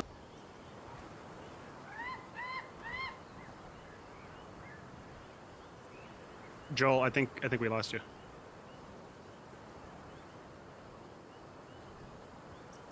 Can you hear me now? Yep, 5 figures swooping. Weird. Okay. All right.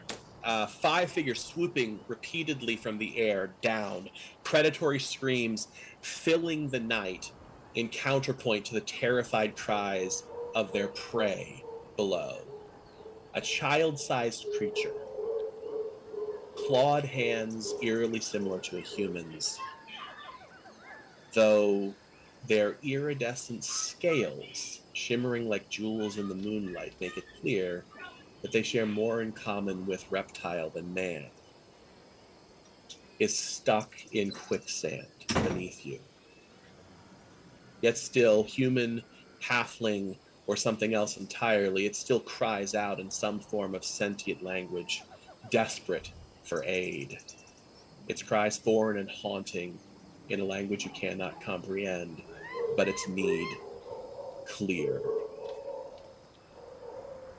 And yet it is the creatures circling above that steal your attention as you stand atop this mountain that you just climbed so deftly.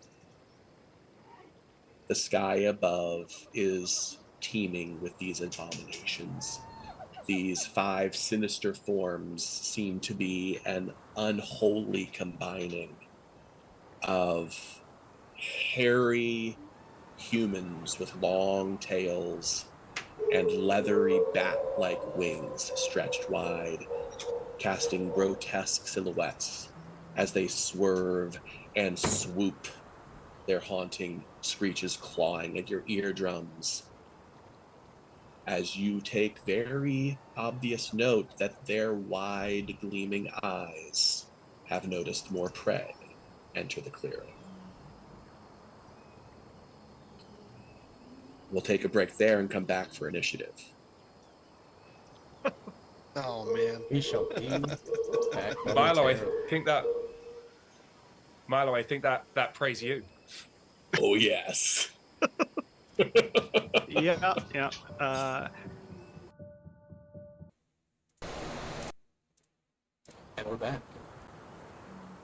All right, so we have Milo standing atop a enormous boulder. Let's see, which one would that be here? Oh, he needs to be able to see. Ah, okay. Hold on, I gotta do a quick change to a wall.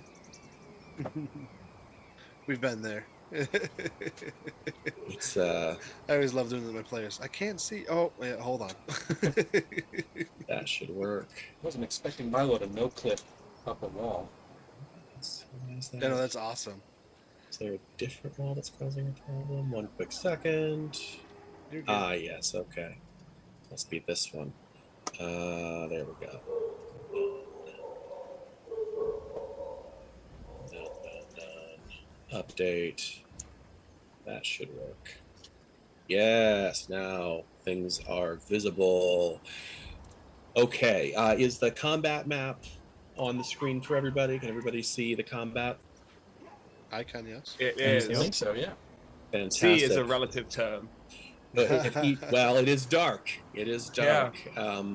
If you select your token, you will be able to see what your token can see.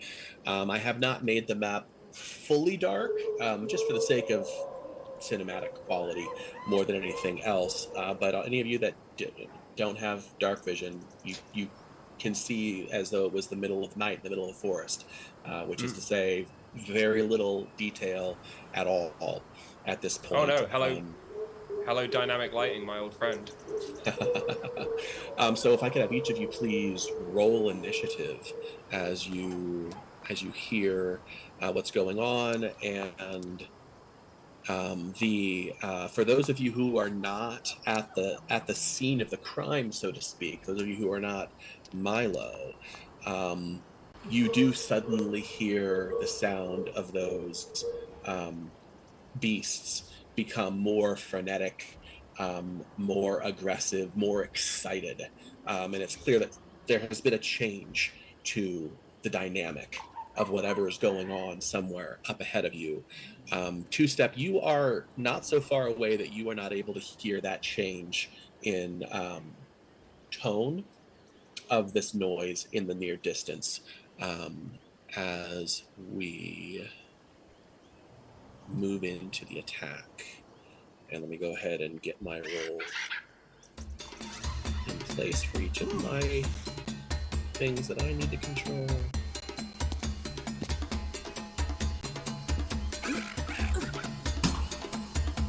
This one's not cooperating.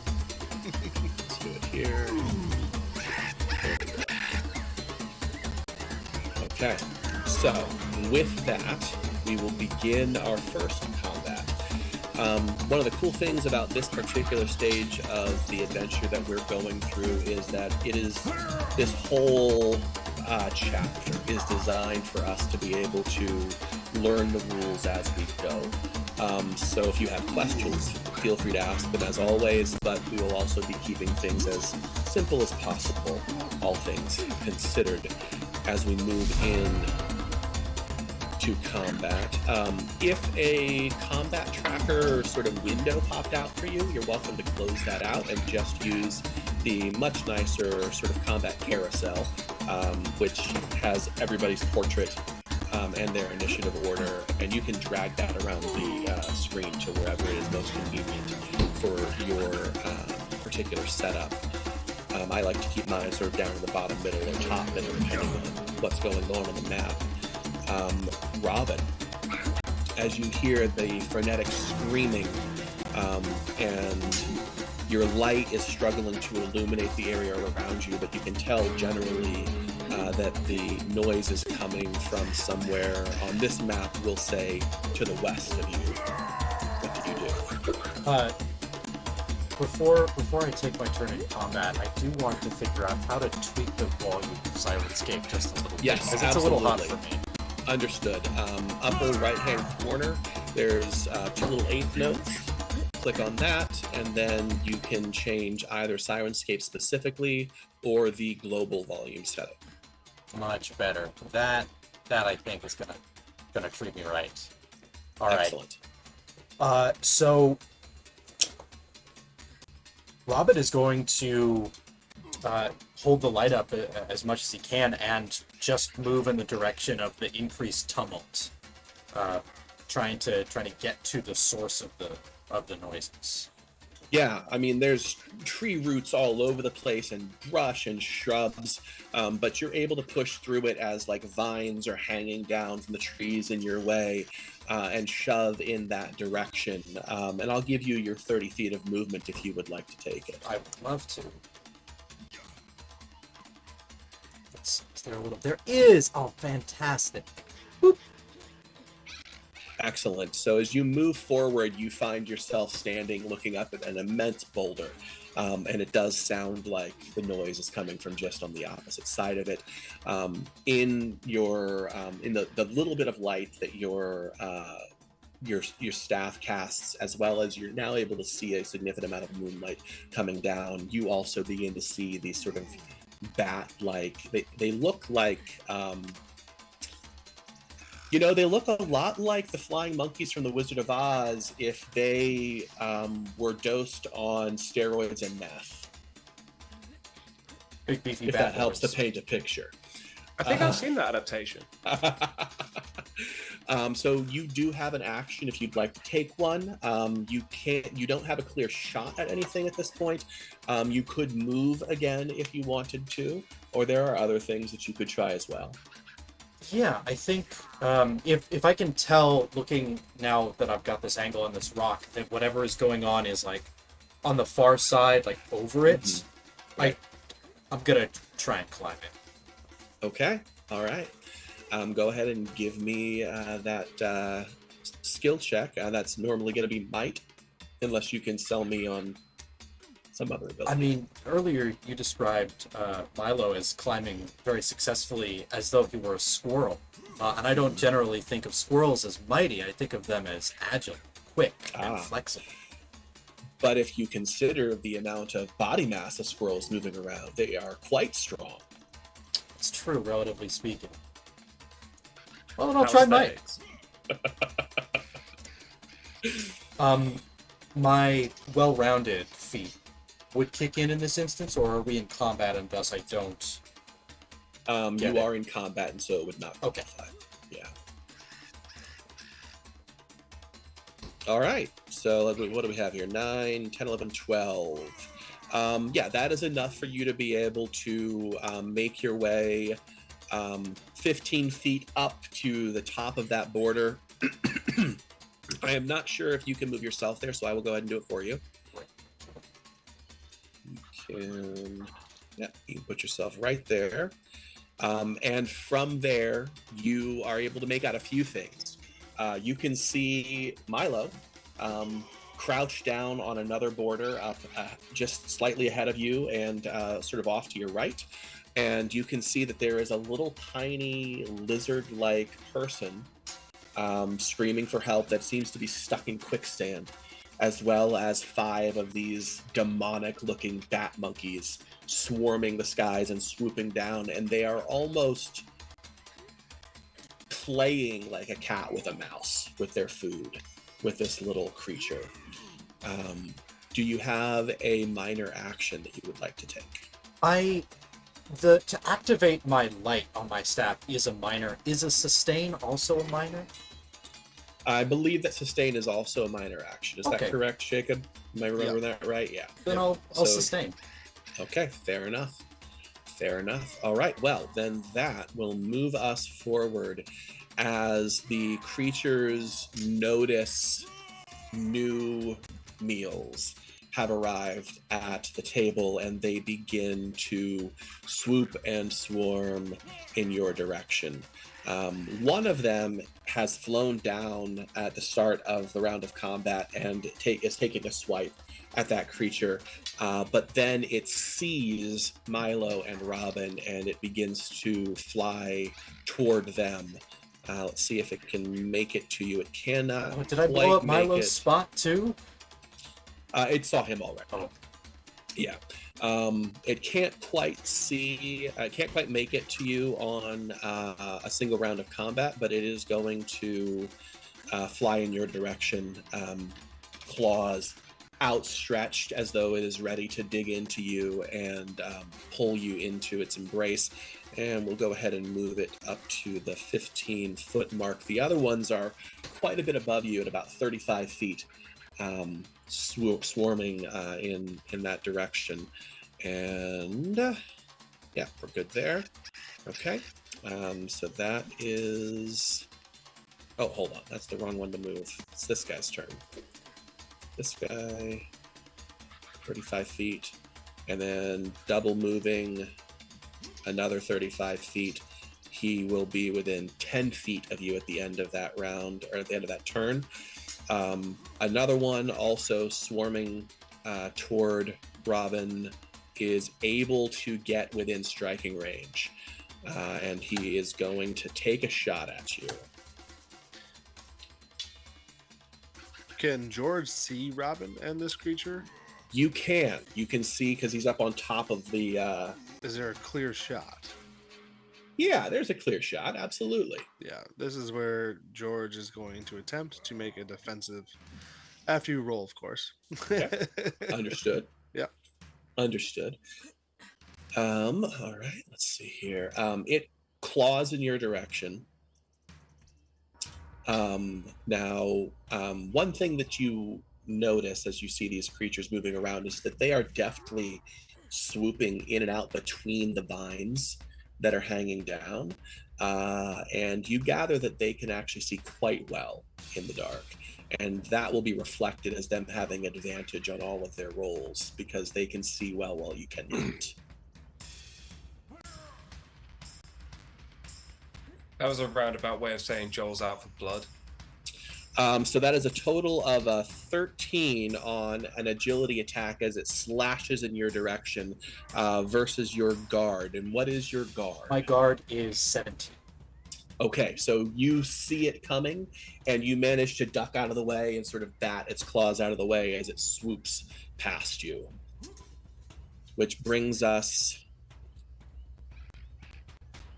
to our friend Two Step, who is alone in the darkness. What do you do? Have I heard any of the subsequent screams since the first one? Yes. Yes, you have. You have heard both the screams of the small creature as well as the howls of the monkey bats. In which case, Two Step will kind of like start morphing a little bit in the sense that like some of their plates like slide forward, kind of create a more streamlined body, and they just start sprinting, and they'll use their main action to just dash essentially, and use their movement again to just start diving through the forest, just knocking out the way of things, and just kind of like streamline sprinting towards the screams as best they can. Yeah, absolutely. So you've got 60 feet of movement then. As you drag your token, if you tap the space bar each time you want to change directions, you can keep dragging and it'll map it all out for you.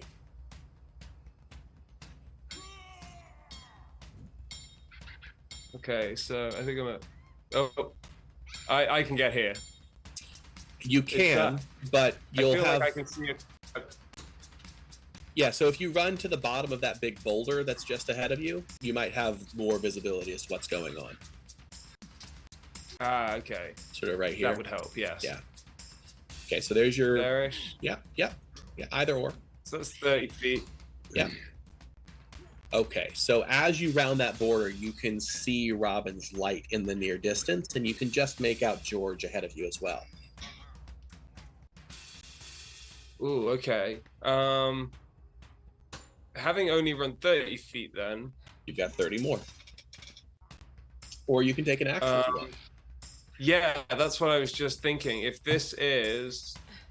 I'm just trying to check the distance. To measure distance, upper right-hand corner, the little HUD. If you have the token control selected, the secondary menu has a measure distance little ruler that you should be able to use. I think that makes me 85 feet away from the creature attacking Robin. You are... Yeah, I'm counting 85 feet away. And That might be. you dropped the template that I'm going to go ahead and get rid of. Thank you. No worries. Oh, sorry, I didn't realize that was over for everyone. Pretty sure I did Yeah, that. no worries, man. So the template controls are not what I was trying to describe, and I'll go over it in a little more detail. But let's have No, that's fine. I was just trying to move ahead because I'm just trying man. to check, but I can't see the range on my laser pistol. But it does say short range. Yep. So it is short range, and we should have instructions on that in the journals. Short range rules. is range increments of 50 feet. Interesting. Okay, in which case, I'll just shout, humans, you appear to be in danger, and sprint the next 30 feet towards Robin, basically. Straight line. Okay, so before you do that, I do want to make sure that you understand how range works. You can take a shot from there. Every time you break another 50-foot increment, it gives you another disadvantage on the roll. Yeah, I didn't want to take that disadvantage considering how close to Robin I am, and also that I believe George is in front of me. Yeah. So also one thing I want you all to keep in mind is we're working with an every roll matters mentality, which means even if you fail, we're going to move the story ahead in some way. Either you will succeed with consequences, or you will fail in a way that somehow moves the story. And I'm not trying to move the story on with character death this early, so I will sprint straight forward 30 feet towards the cliff, if possible, please. Okay, yeah, absolutely. And that's the end of my turn. Did you move? No, because I was having some trouble getting off the thing, but I thought I could do that out of turn. Select token controls, and then select the select tokens option, and then you should be able to click yourself and drag.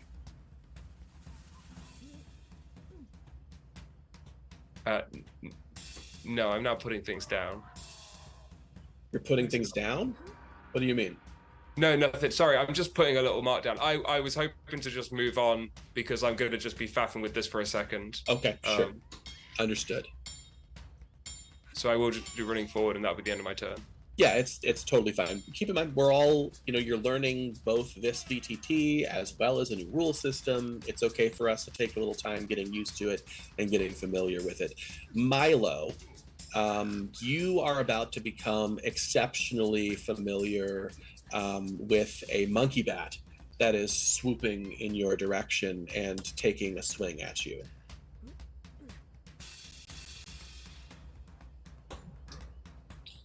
And that is a roll with advantage 1 with its claws for a 16 versus your guard.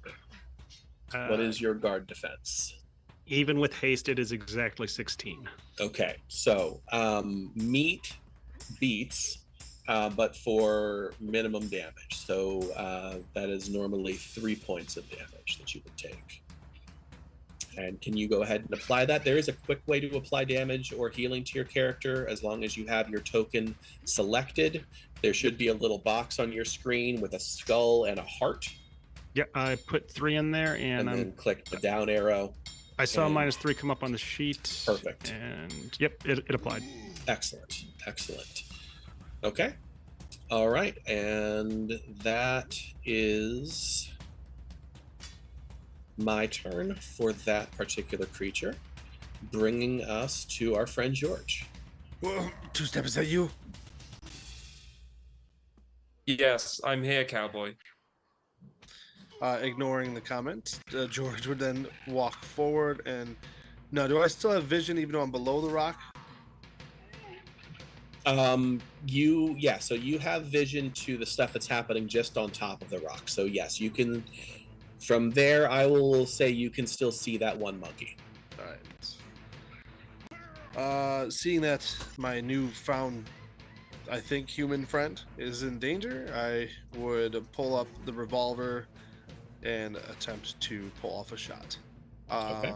And that's going to be a regular shot. So, because he's in light, but a 9 on. So I rolled a It's 5 and 2 twos for a 9. Okay. A 9 will miss. How would you like to handle that? Would you like the success? I'm okay with being a little shooken up and just missing and the bullet ricocheting off the rock. Okay. Yeah, so you aim and you take the shot. It bounces off the rock at Robin's feet, and he begins to lose his footing, and you are going to need to take your move action to try to stabilize yourself on your turn, Robin. Milo, it is your turn, sir. In his mind, Milo thinks the only true thought that can be, it is just like in the story. I saved the wizard casts fireball. And he will cast a sling bullet, or sling a sling bullet at the one that is next to Robin. Okay. I just want to double check because I think there is a rule about making a ranged attack when you are under a threat from somebody in melee, but I want to confirm that.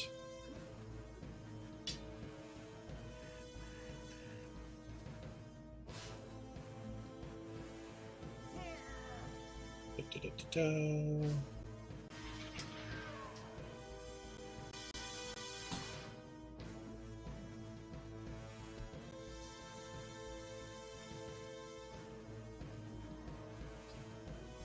I'm not seeing it off the top of my head, so unless you know off the top of your head, Jacob, we'll go ahead with no for right now. No, I don't think so. Okay, sounds good. Okay. Take your shot.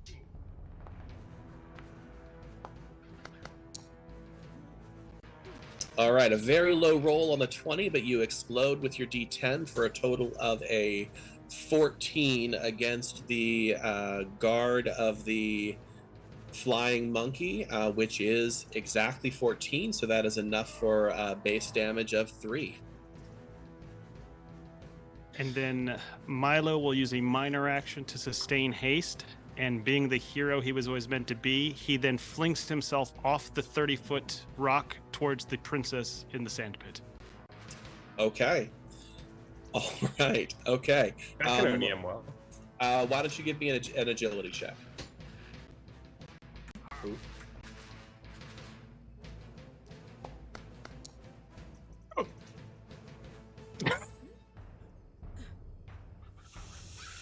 Okay. Ooh. Milo. Yeah.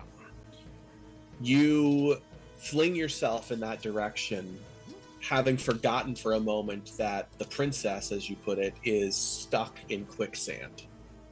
And you land right in the middle of that quicksand and immediately sink up to your chest. Oh la la. Do you have a minor action you would like to take? I had to sustain haste. That's why I kind Okay. of got the extra leap Understood. of Understood. mediocrity out there. Well, you got close. You got close.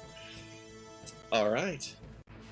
Well, that brings us to another one of these creatures, and it is going to fly toward Robin,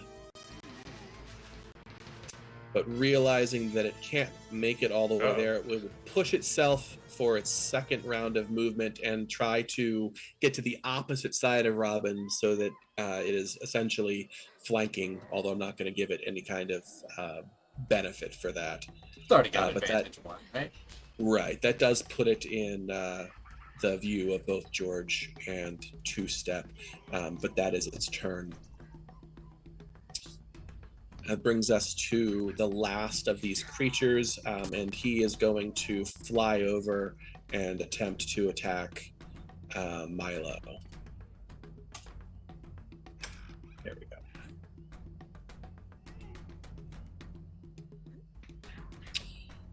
He is actually going to try to grab you and lift you out of the, sand. But with an 8, you bat him away, and he can't seem to get his claws into you successfully. At this point, you can see the little lizard creature, and he's remarkably cute for something that is covered in scales with buggy eyes. But he is struggling to move and get out, and he manages to move himself maybe 5 feet at the very most, and seems exhausted. Which brings us to round 2 of combat, and it is Robin's turn. I will steady myself, spend my movement kind of getting startled by the bullet ricocheting off. And, George, what? Not me! And having kind of resettled myself and knowing that there is a combatant in front and a combatant behind me, I want to attempt to inflict I want to attack both of them, and I want to inflict the immobile bane. I want to catch their wings in a twirling strike to break their rhythm of flapping, to interrupt their ability to fly, to make them like fall to the ground. Fall to the ground. Okay. Yeah. That is the mobile bane. And I'll roll it, and I have disadvantage 1 for an additional target if I'm like multi-targeting. Or is I think it the disadvantage 2? is the number of targets. Okay. So it's disadvantage 2. Okay. Yeah. That was nothing. Dang! What is that target? Uh, Guard. Yeah. No problem whatsoever. Describe what this looks like. So in his startle, he actually shifts his feet a little bit such that one of them is off to behind his left shoulder, and the other is straight on in front of him. And he spins his staff off to his right, and then back behind, catching one of the wings, and then carries through with another flourish and hits the other set, and they kind of tangle up on each other and fall down. Nice. Now, I do want to call out that you actually rolled with advantage 2. Oh, shit. But your 2 lowest rolls were 3 and 3. Okay. So even taking 2 away at 20 is more than enough. But be careful next time, or I might make you re-roll from scratch. I mean, I would re-roll from scratch right now. It's all good. Okay. It's all good. It's a learning error. So their wings bind up and they immediately fall to the ground. Can you roll a d4 for me? I think so. Yes. So the easiest way to do that is there's a little dice roller on the left there. Okay, perfect. So they fall to the ground, bouncing off the rocks from 20 feet in the air, and land, each of them taking 3 points of damage. You lose your light. Oh, right? no. I mean, I'd still have a minor, right? Because I've used my action and my movement. Yes, and you're not trying to sustain the new ability. You're just going to make him fall. You have to sustain it for this round, don't you? No? Bane's So he's invoking a bane. Okay. It's not a persist, sustain, persists. Okay. All right. Yep. Cool. He just invokes the bane and then. Okay. Cool. All right. So 2 points of damage to these guys. No, 3 points of damage to these guys. Robin, what weapon are you using? I'm using a staff. Yeah. Okay. And that brings us to. Well, that's cool because, there's another one of them that is coming after you. Let me move these guys to the bottom of the rocks here. And it was a decision between like immobile or incensed, and figure I've already got aggro. Right, 100%. All right, another one is going to swoop up, and it is going to attempt to grab a hold of you.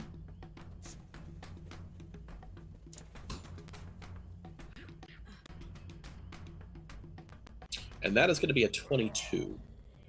So, as you are concentrating on these other 2 and getting your spell off, another one of these monkeys buries its claws and its feet into your back and begins to flap its wings as it lifts you off the ground. And it is able to lift you currently 5 feet up. So you are both at the you were at the 20-foot mark, and it is at the 25-foot mark currently.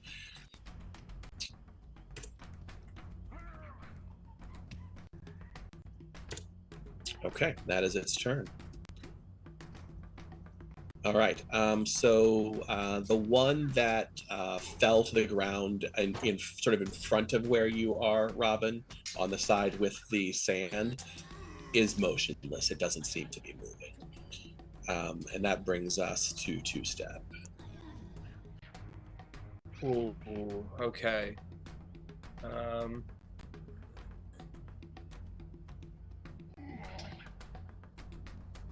Let's see. How far am I now? Oh, I've put a template down again. 35 feet. So is this person? Is this creature trying to fly away with Robin now? Yes. Mm-hmm. So two-step kind of calculates this for a second. The numbers moving around their head as they kind of like just without speaking, just arm up, changes back to the laser, and they blast as true as they can to the flying monkey creature. Would you say that these monkey creatures... Oh, am I still at 55 feet? I thought I was closer. You haven't moved. Yeah, if that's the case, I'd like to just move like 10 foot closer, basically. Yeah, absolutely. Just to get within range. I was going to ask, would these flying monkeys have, methed up or not, have access to laser technology, or would it maybe be considered more advanced than them? You are 2 tiers more advanced than they are, in fact. So that would give you advantage 2 on the roll. Excellent. Well, then I'm feeling lucky. You feeling lucky, Robin? Oh yeah, absolutely. I'm feeling lucky. Let's take a shot. So I think I could only... That is only advantage 1, but... Okay. That's a 20. I mean, that's more than enough, but why did you only roll with advantage 1? Because when I clicked +1, I think it just auto sent that. Ah, okay. Well, why don't you go ahead and roll another d10? Let me just see if I can do that. See if it's better than an 8. Oh, that's not the dice. That's the dice. And it is a 6, so it is Okay, not. so it is still a 20, which is still, a fantastic roll. You're targeting the one that has Robin. Did I catch that right?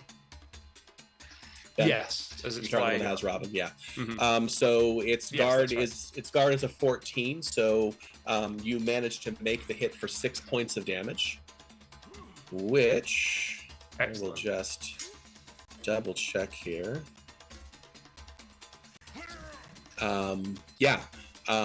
That blast hits it right in the forehead, and it just collapses. And Robin, I need an agility check, please, as you are suddenly falling through the air.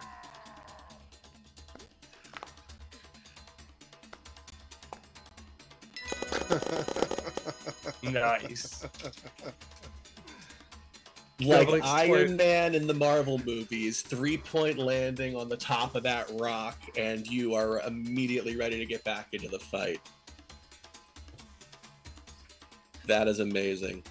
You know what? In fact, with a 35, that's such a high roll, I'm going to give you a free action. I'd like to provoke. I'd like to try and draw the attention of the one that is bothering Milo. Okay. That is provoked, and You're just within range for that not to be a disadvantage. So great. And I'm gonna do it with energy, because I'm gonna make like loud sounds and like flashes of lights. Okay.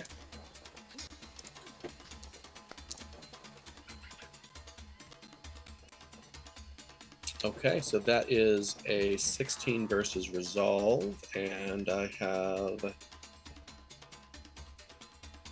Oh, hold on, I'm clicking the wrong thing. There we go. Yeah, that is a success. Do you have enough power level to use energy? You need to have at least a power level of 4. I do not.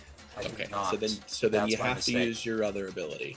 Okay. Right. And I also don't want to be that guy. Yeah. Mm-hmm. You're gonna need a range changes for non-physical attack range with your No, please do be that guy. Yeah. No. Absolutely. attribute scores 1 through 3 have 25 foot of range. Attribute scores 4 through 6 have 50, 7 through 9 and 75. Okay. So you would also need at least attribute 4 for the range also. Right. Just so that we know. Yeah, no, 100%. Absolutely. 100%. Absolutely. We're learning the rules as we go too. Yep. Then you know what? To not block things up, I will spend my turn just kind of like straightening myself out and regaining my composure and footing. With that. Okay. Okay. So that is, you could try to provoke him using agility in some way if you can think of a way to do that. You have a 5 in agility.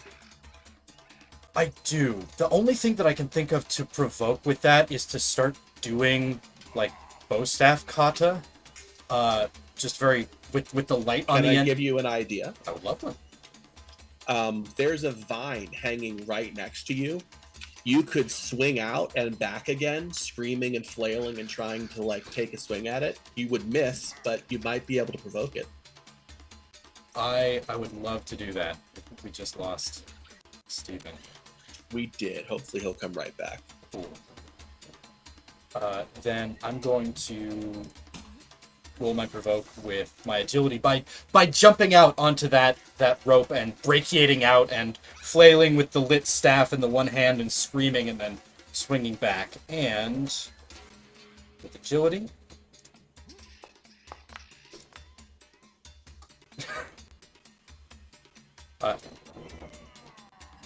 Okay, that's a 15. That is enough.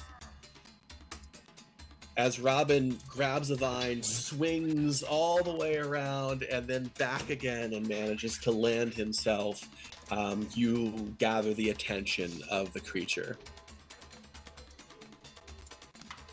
And that was at a power level of 5, which means that it suffers disadvantage 2 on any attacks that do not include you. All right. Which brings us to... Oh yeah, completely forgot this guy was up here. Well, he's going to come down and try to make a meal out of Milo as well.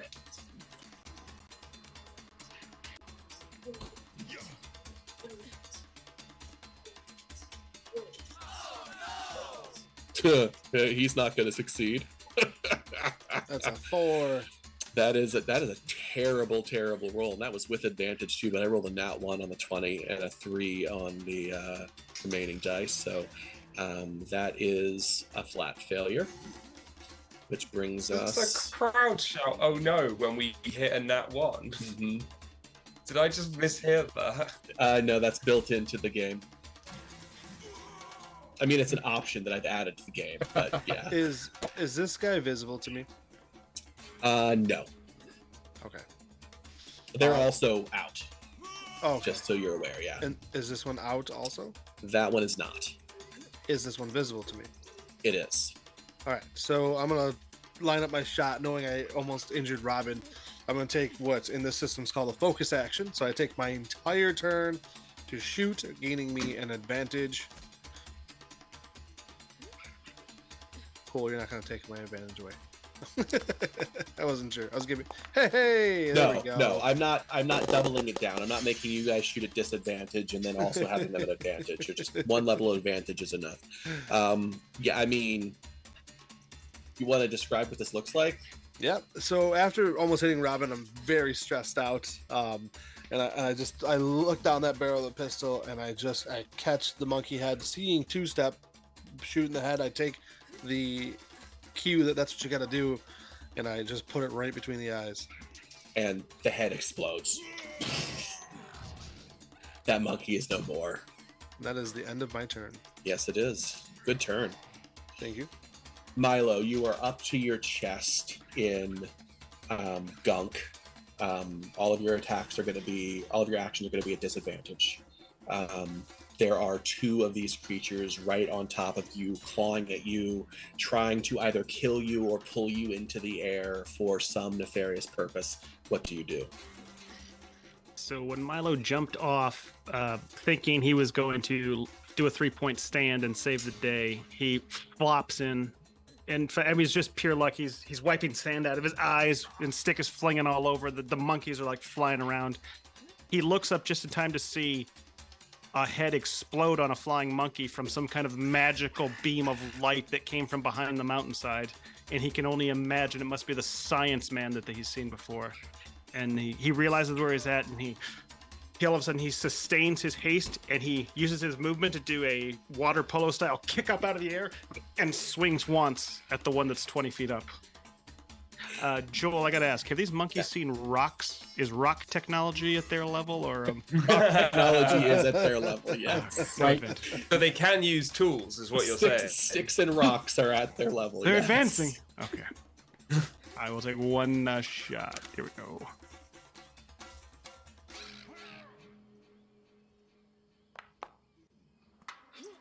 That will definitely hit. Are you targeting the one above you or to the side?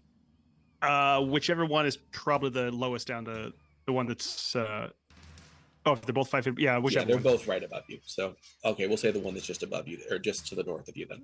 Yeah. Okay. He fumbled, he deserves it. I mean, with a 25, you're doing 11 points of damage to this thing, and you can apply a bane that you can use with your staff on top of it. So do you know of any banes that your staff is capable of applying? He would automatically do knockdown to try to hit that monkey in such a way that it like kicks his feet up and he falls into the quicksand next to me. Amazing. So Milo, like, you kick yourself up there, and you don't just swing the staff sling at it. You swing and then sort of pull and jerk like it's a fishing pole, and the leather part of the sling wraps around its feet, and you slam it into the ground face first for 11 points of damage, which I am pretty sure annihilates it, and it just begins to sink into the sand. And Milo, he gets up tall and he looks at the other monkey and starts slowly sinking into the quicksand. That's it. I'm gonna roll that back just a little bit because I wasn't paying attention. You did need to roll that attack with disadvantage. So if you can just give me another D10 roll. Yep. I got it.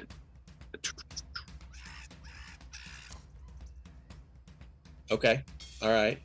So instead of a 25, it's a 16, 17, and 18, which is still gonna hit the creature for 4 points of damage. Okay, so that's not enough to drop it, and it's also not enough for you to apply the bane, but you do clip it real good. So let me go ahead and do that. All right. So you smack it, and then you sink back in. As much as I would have loved to give you that great roll. Nah, it's all good. Okay, and that brings us back to the enemy. All right, so we've got one monkey creature here. It does not like the fact that it is getting shot. No, that's the one that George took out. That one is gone.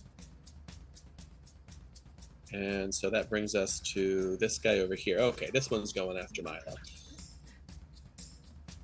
Not the one who I distracted. Oh, yes, it is. Yes, it is. But it's distracted. It's still going after what seems like the easy prey, but with disadvantage too.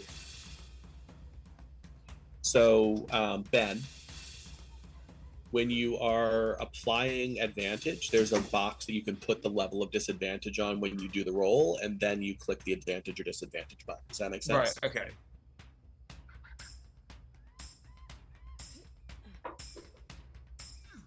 Okay. Yeah, that only applied Because it's got It's advantage one, right? One. Yes, right. So we're good. Okay, so still with a 7, it's having no luck getting to Milo. And our little lizard friend is continuing to try to make his way very, very slowly out of the sand as we move to the top of round 3. It is your turn, Robin. Robin had a great deal of fun swinging on that vine. So what he's going to try and do is use it to actually move himself to try and swing and let go and like land on the far side of the quicksand. Okay. I imagine that's a combination of some kind of like movement and action. Yeah, well, so give me an agility check. That I can do.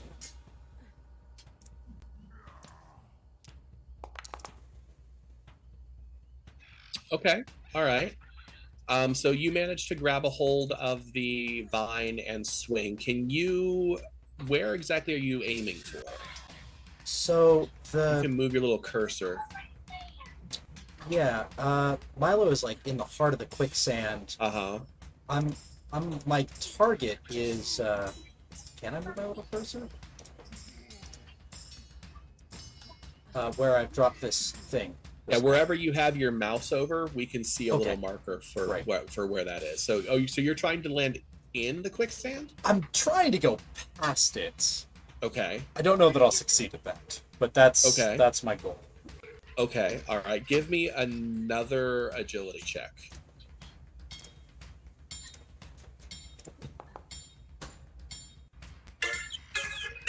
Used up my juice. Okay. You manage to swing over there, but your hand gets caught up in the vine and you're struggling to let go. And as you pull yourself loose, you end up doing it as you're on the backswing, and you are going to fall into the quicksand.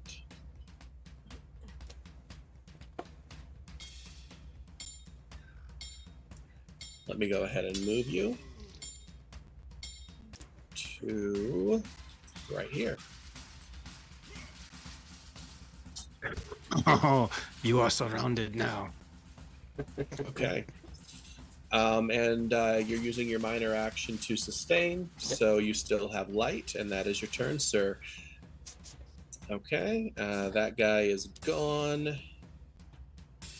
All right, that brings us to good old Two-Step. Okay, well, Two Steps gonna live up to their name. Step in 1-2.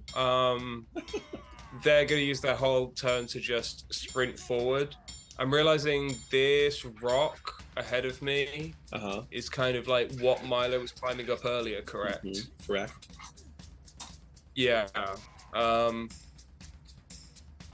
I'm wondering whether it is more prudent to go round it. No, I think we're going straight forward. Okay. We're going straight forward to rescue the little one. So,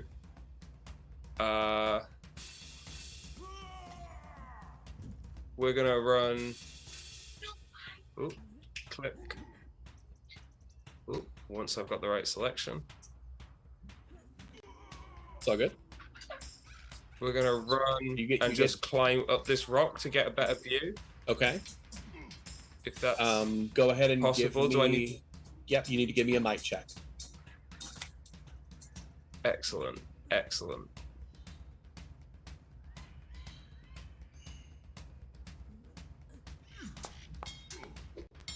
And that is a 23 to climb up that rock face. Absolutely managed to climb up it and then slide down it, and you've got 5 more feet of movement from there if you would like to take it. Yeah, just beginning the descent, charging over. Understood. Okay. Do you have any minor actions that are applicable? No, I don't think so. I guess calling out, I'm here, let's get you out of here. In a way to draw attention to myself. Understood. Understood. Okay.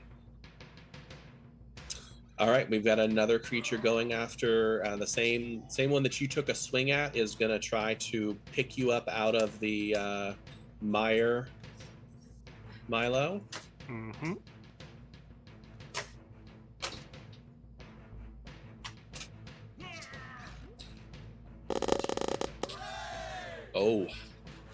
Oh my.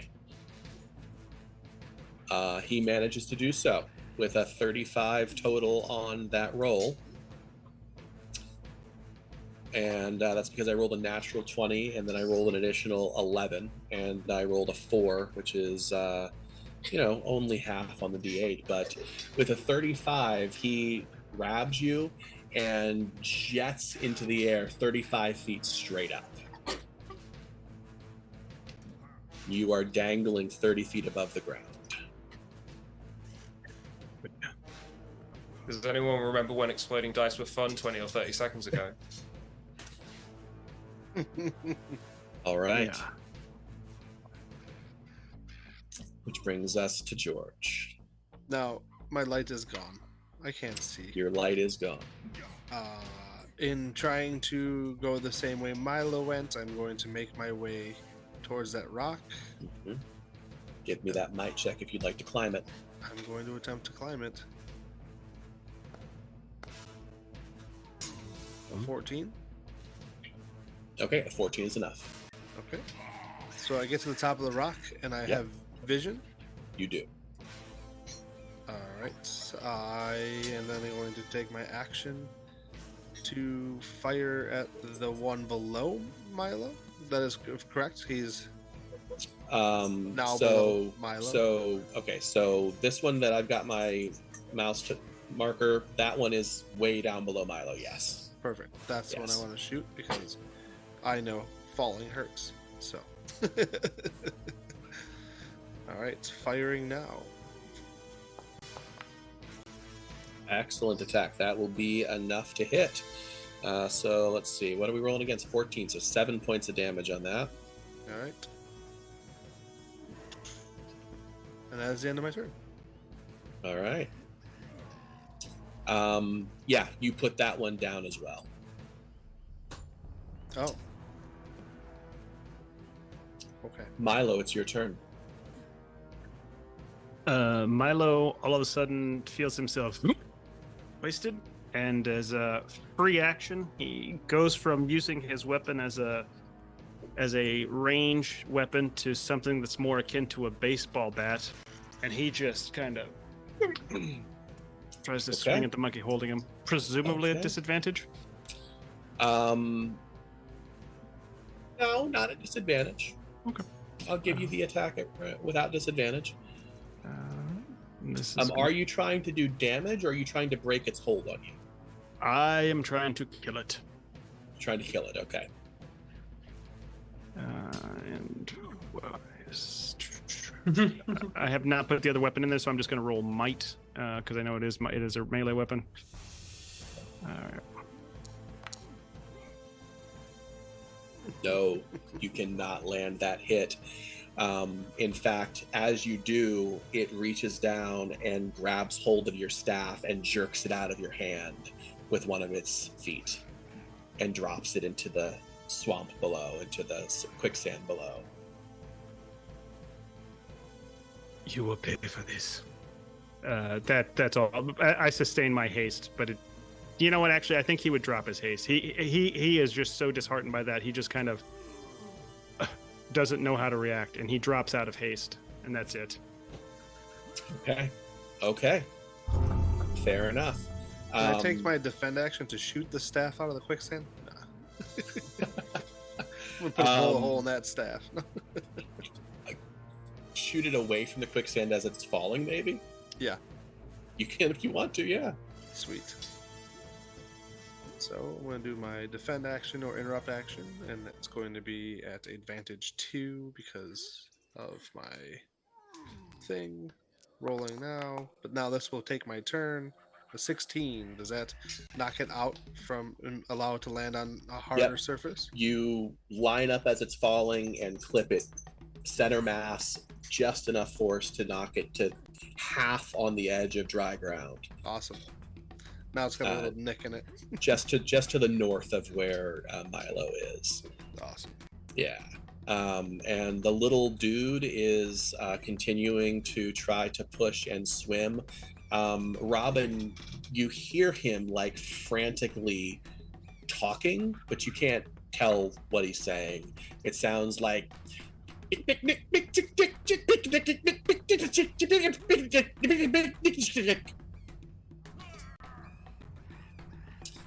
all right, top of round 4. It is your turn, Robin. You are chest deep in quicksand.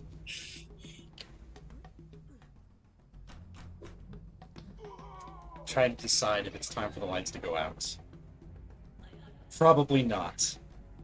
So I'm gonna spend my time and my movement waiting. So if we draw a line from me to Milo and continue it off to the east, is that the direction that the little figure is traveling? What direction are they going? No, it is moving exactly the opposite direction. Okay. Are they going towards me or are they past me? They're sort of passing you. Okay. He's right here.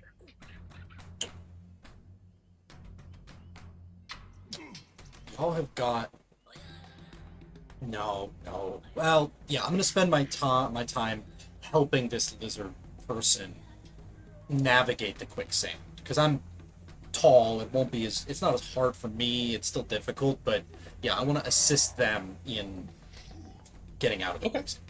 Okay, fantastic. All right, so that will take effect on his turn, basically. So, are you going to use your entire turn for that? I mean, pretty much. I mean, Okay. I'll keep a minor to sustain the light, but yeah, I'll light spend going. action and movement to support. Understood. 2-step, it is your turn. Okay. There's only one of these suckers left. Only one? Is it the one holding Milo?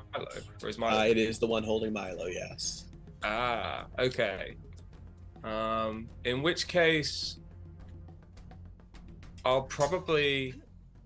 No, I don't want to do a focus action. So how many steps in front of me does it become quicksand? Is it about 10 feet in front of me? About 15, you'll be in the quicksand. Okay. You can move 10 feet and avoid it. In which case, I will step forward 10 feet and get a better view looking up. And again, attempt to shoot at the one holding Milo. Okay. Are they within light? Because I'm trying to work out how much advantage I have here. It sounds like just the one. There's not enough light to give you anything. So you get advantage 2 because you're using a laser weapon. But okay, but my point was, is it advantage 1 because there's also 1 off for the darkness? No, you guys are not at disadvantage for darkness. Okay. The monkeys have advantage. Cool. In which case, you do not have disadvantage. Right. Cool.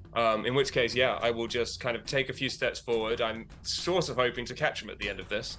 Okay. 2-step will raise up their arm and fire the laser up. Okay. Take your shot. Ooh, some good rolls and some bad rolls in there, but with advantage 2, it played out. So you rolled a 4 on the 20. You rolled a natural 10. And you rolled a 4 on your d10s, and so let's see. Well, you should have a third dice in there, and it didn't roll it for some reason. Am I missing something here, Jacob? Nope, that's advantage 2 because it's only it's a 1d10. So it rolled 3d10, and then the 10 he exploded, only so has it the added a 1d10. 4. Gotcha. Yep. Okay, so an 18 is enough to hit him for 4 points of damage. Excellent. Which is enough to drop him and Milo 30 feet down. Milo, you are going to take a d6 damage from that fall. If you can go ahead and roll that for me. Yep, go ahead, Ben. Does this... I have that combat maneuver, combat follow through, combat momentum. make an extra move on kill, Okay. which I believe if I were to use my movement, they fall first. But if I were to use this ability, I'd be able to run So you ahead want to on the like kill before dive they out fall. and try to grab him and reduce the damage? Is Yeah, that I'm the aware I'm idea? kind of leaping into quicksand, Sure, but I'm at sure. least attempting to give them some kind of advantage as I dive forward to catch Yeah, them. I'll allow you to make that effort. So what I need is I need the d6 damage roll, Milo. I'll let you roll that yourself, and Ben, I need a roll for 2-step for agility to try to catch him as he falls. Excellent. I'm good at that. I was good at that in another life. Yeah, so you don't have any opportunity to take like a running leap or anything like that because you're standing right at the edge of the quicksand. So you just jump and try to get your hands out there and catch him, and you watch him fall through your arms as you fly over him, and then both of you sploosh into the quicksand. Milo, you take that 4 points of falling damage, and 2-step, you are now stuck in the quicksand. However, all of the creatures are gone, and so we can end combat. Let me go ahead and wrap up the combat music. The first thing George would do is reload his gun. Understood. Understood. I want to edit my sheet. I am down to 4. Okay. So, with George standing atop a large boulder, and literally everyone else in the party sinking in quicksand, we will wrap up for the night as our party somewhat successfully rescues the little lizard man from certain doom, as long as they can get themselves out of danger. Thank you all for watching. Thank you to all of the various sources that we've used for maps and art tonight. We should get a list together so we can go over it next session. I don't have it on the top of my head right now. And to my cast, I love your amazing characters. Thank you, Ben, Stephen, Kyle, Jacob from Avenue Studios. Any shout outs that anybody has for things that are coming up with your streams or other activities over the course of the next week or so? Tomorrow night, I'm playing 7 Days to Die at 7 p.m. Nice. You can catch that on our YouTube channel and Rumble channel. And then the week after, if I remember correctly, we're going to be jumping into Crucible, which is Foundry VTT's RPG, little playtest. Our live stream times did change a little bit. They've adjusted. There's going to be a new time, and look at our YouTube channel, Facebook, whatever, for the announcement. But I believe it's been moved to 7 p.m. Eastern on Wednesdays. So awesome, fantastic. And Ben, I'm with the Lost Caravan RPG this Sunday, playing a Dark Ages Call of Cthulhu game from, I believe, 7 o'clock Eastern, but I will double check that and also post that in the Discord and stuff. We have a Discord. Come check it out. we have a Discord. Come check it out, And please. yeah, to say hello, Lost Caravan is my select for raid for tonight. Excellent. Everybody, please stay around for the raid as we pass you to another great group of role players. Kyle or Stephen, anything to share with the group? Okay. No, we've got some long-term stuff we are working. So I'll keep Table Quest apprised of that as we get closer to it. Okay, awesome, fantastic. Well, then I suppose for tonight we will wrap up, and thank you again for sticking with us all the way to the end of this particular quest. And I hope all of your tables have quests. good night, y'all.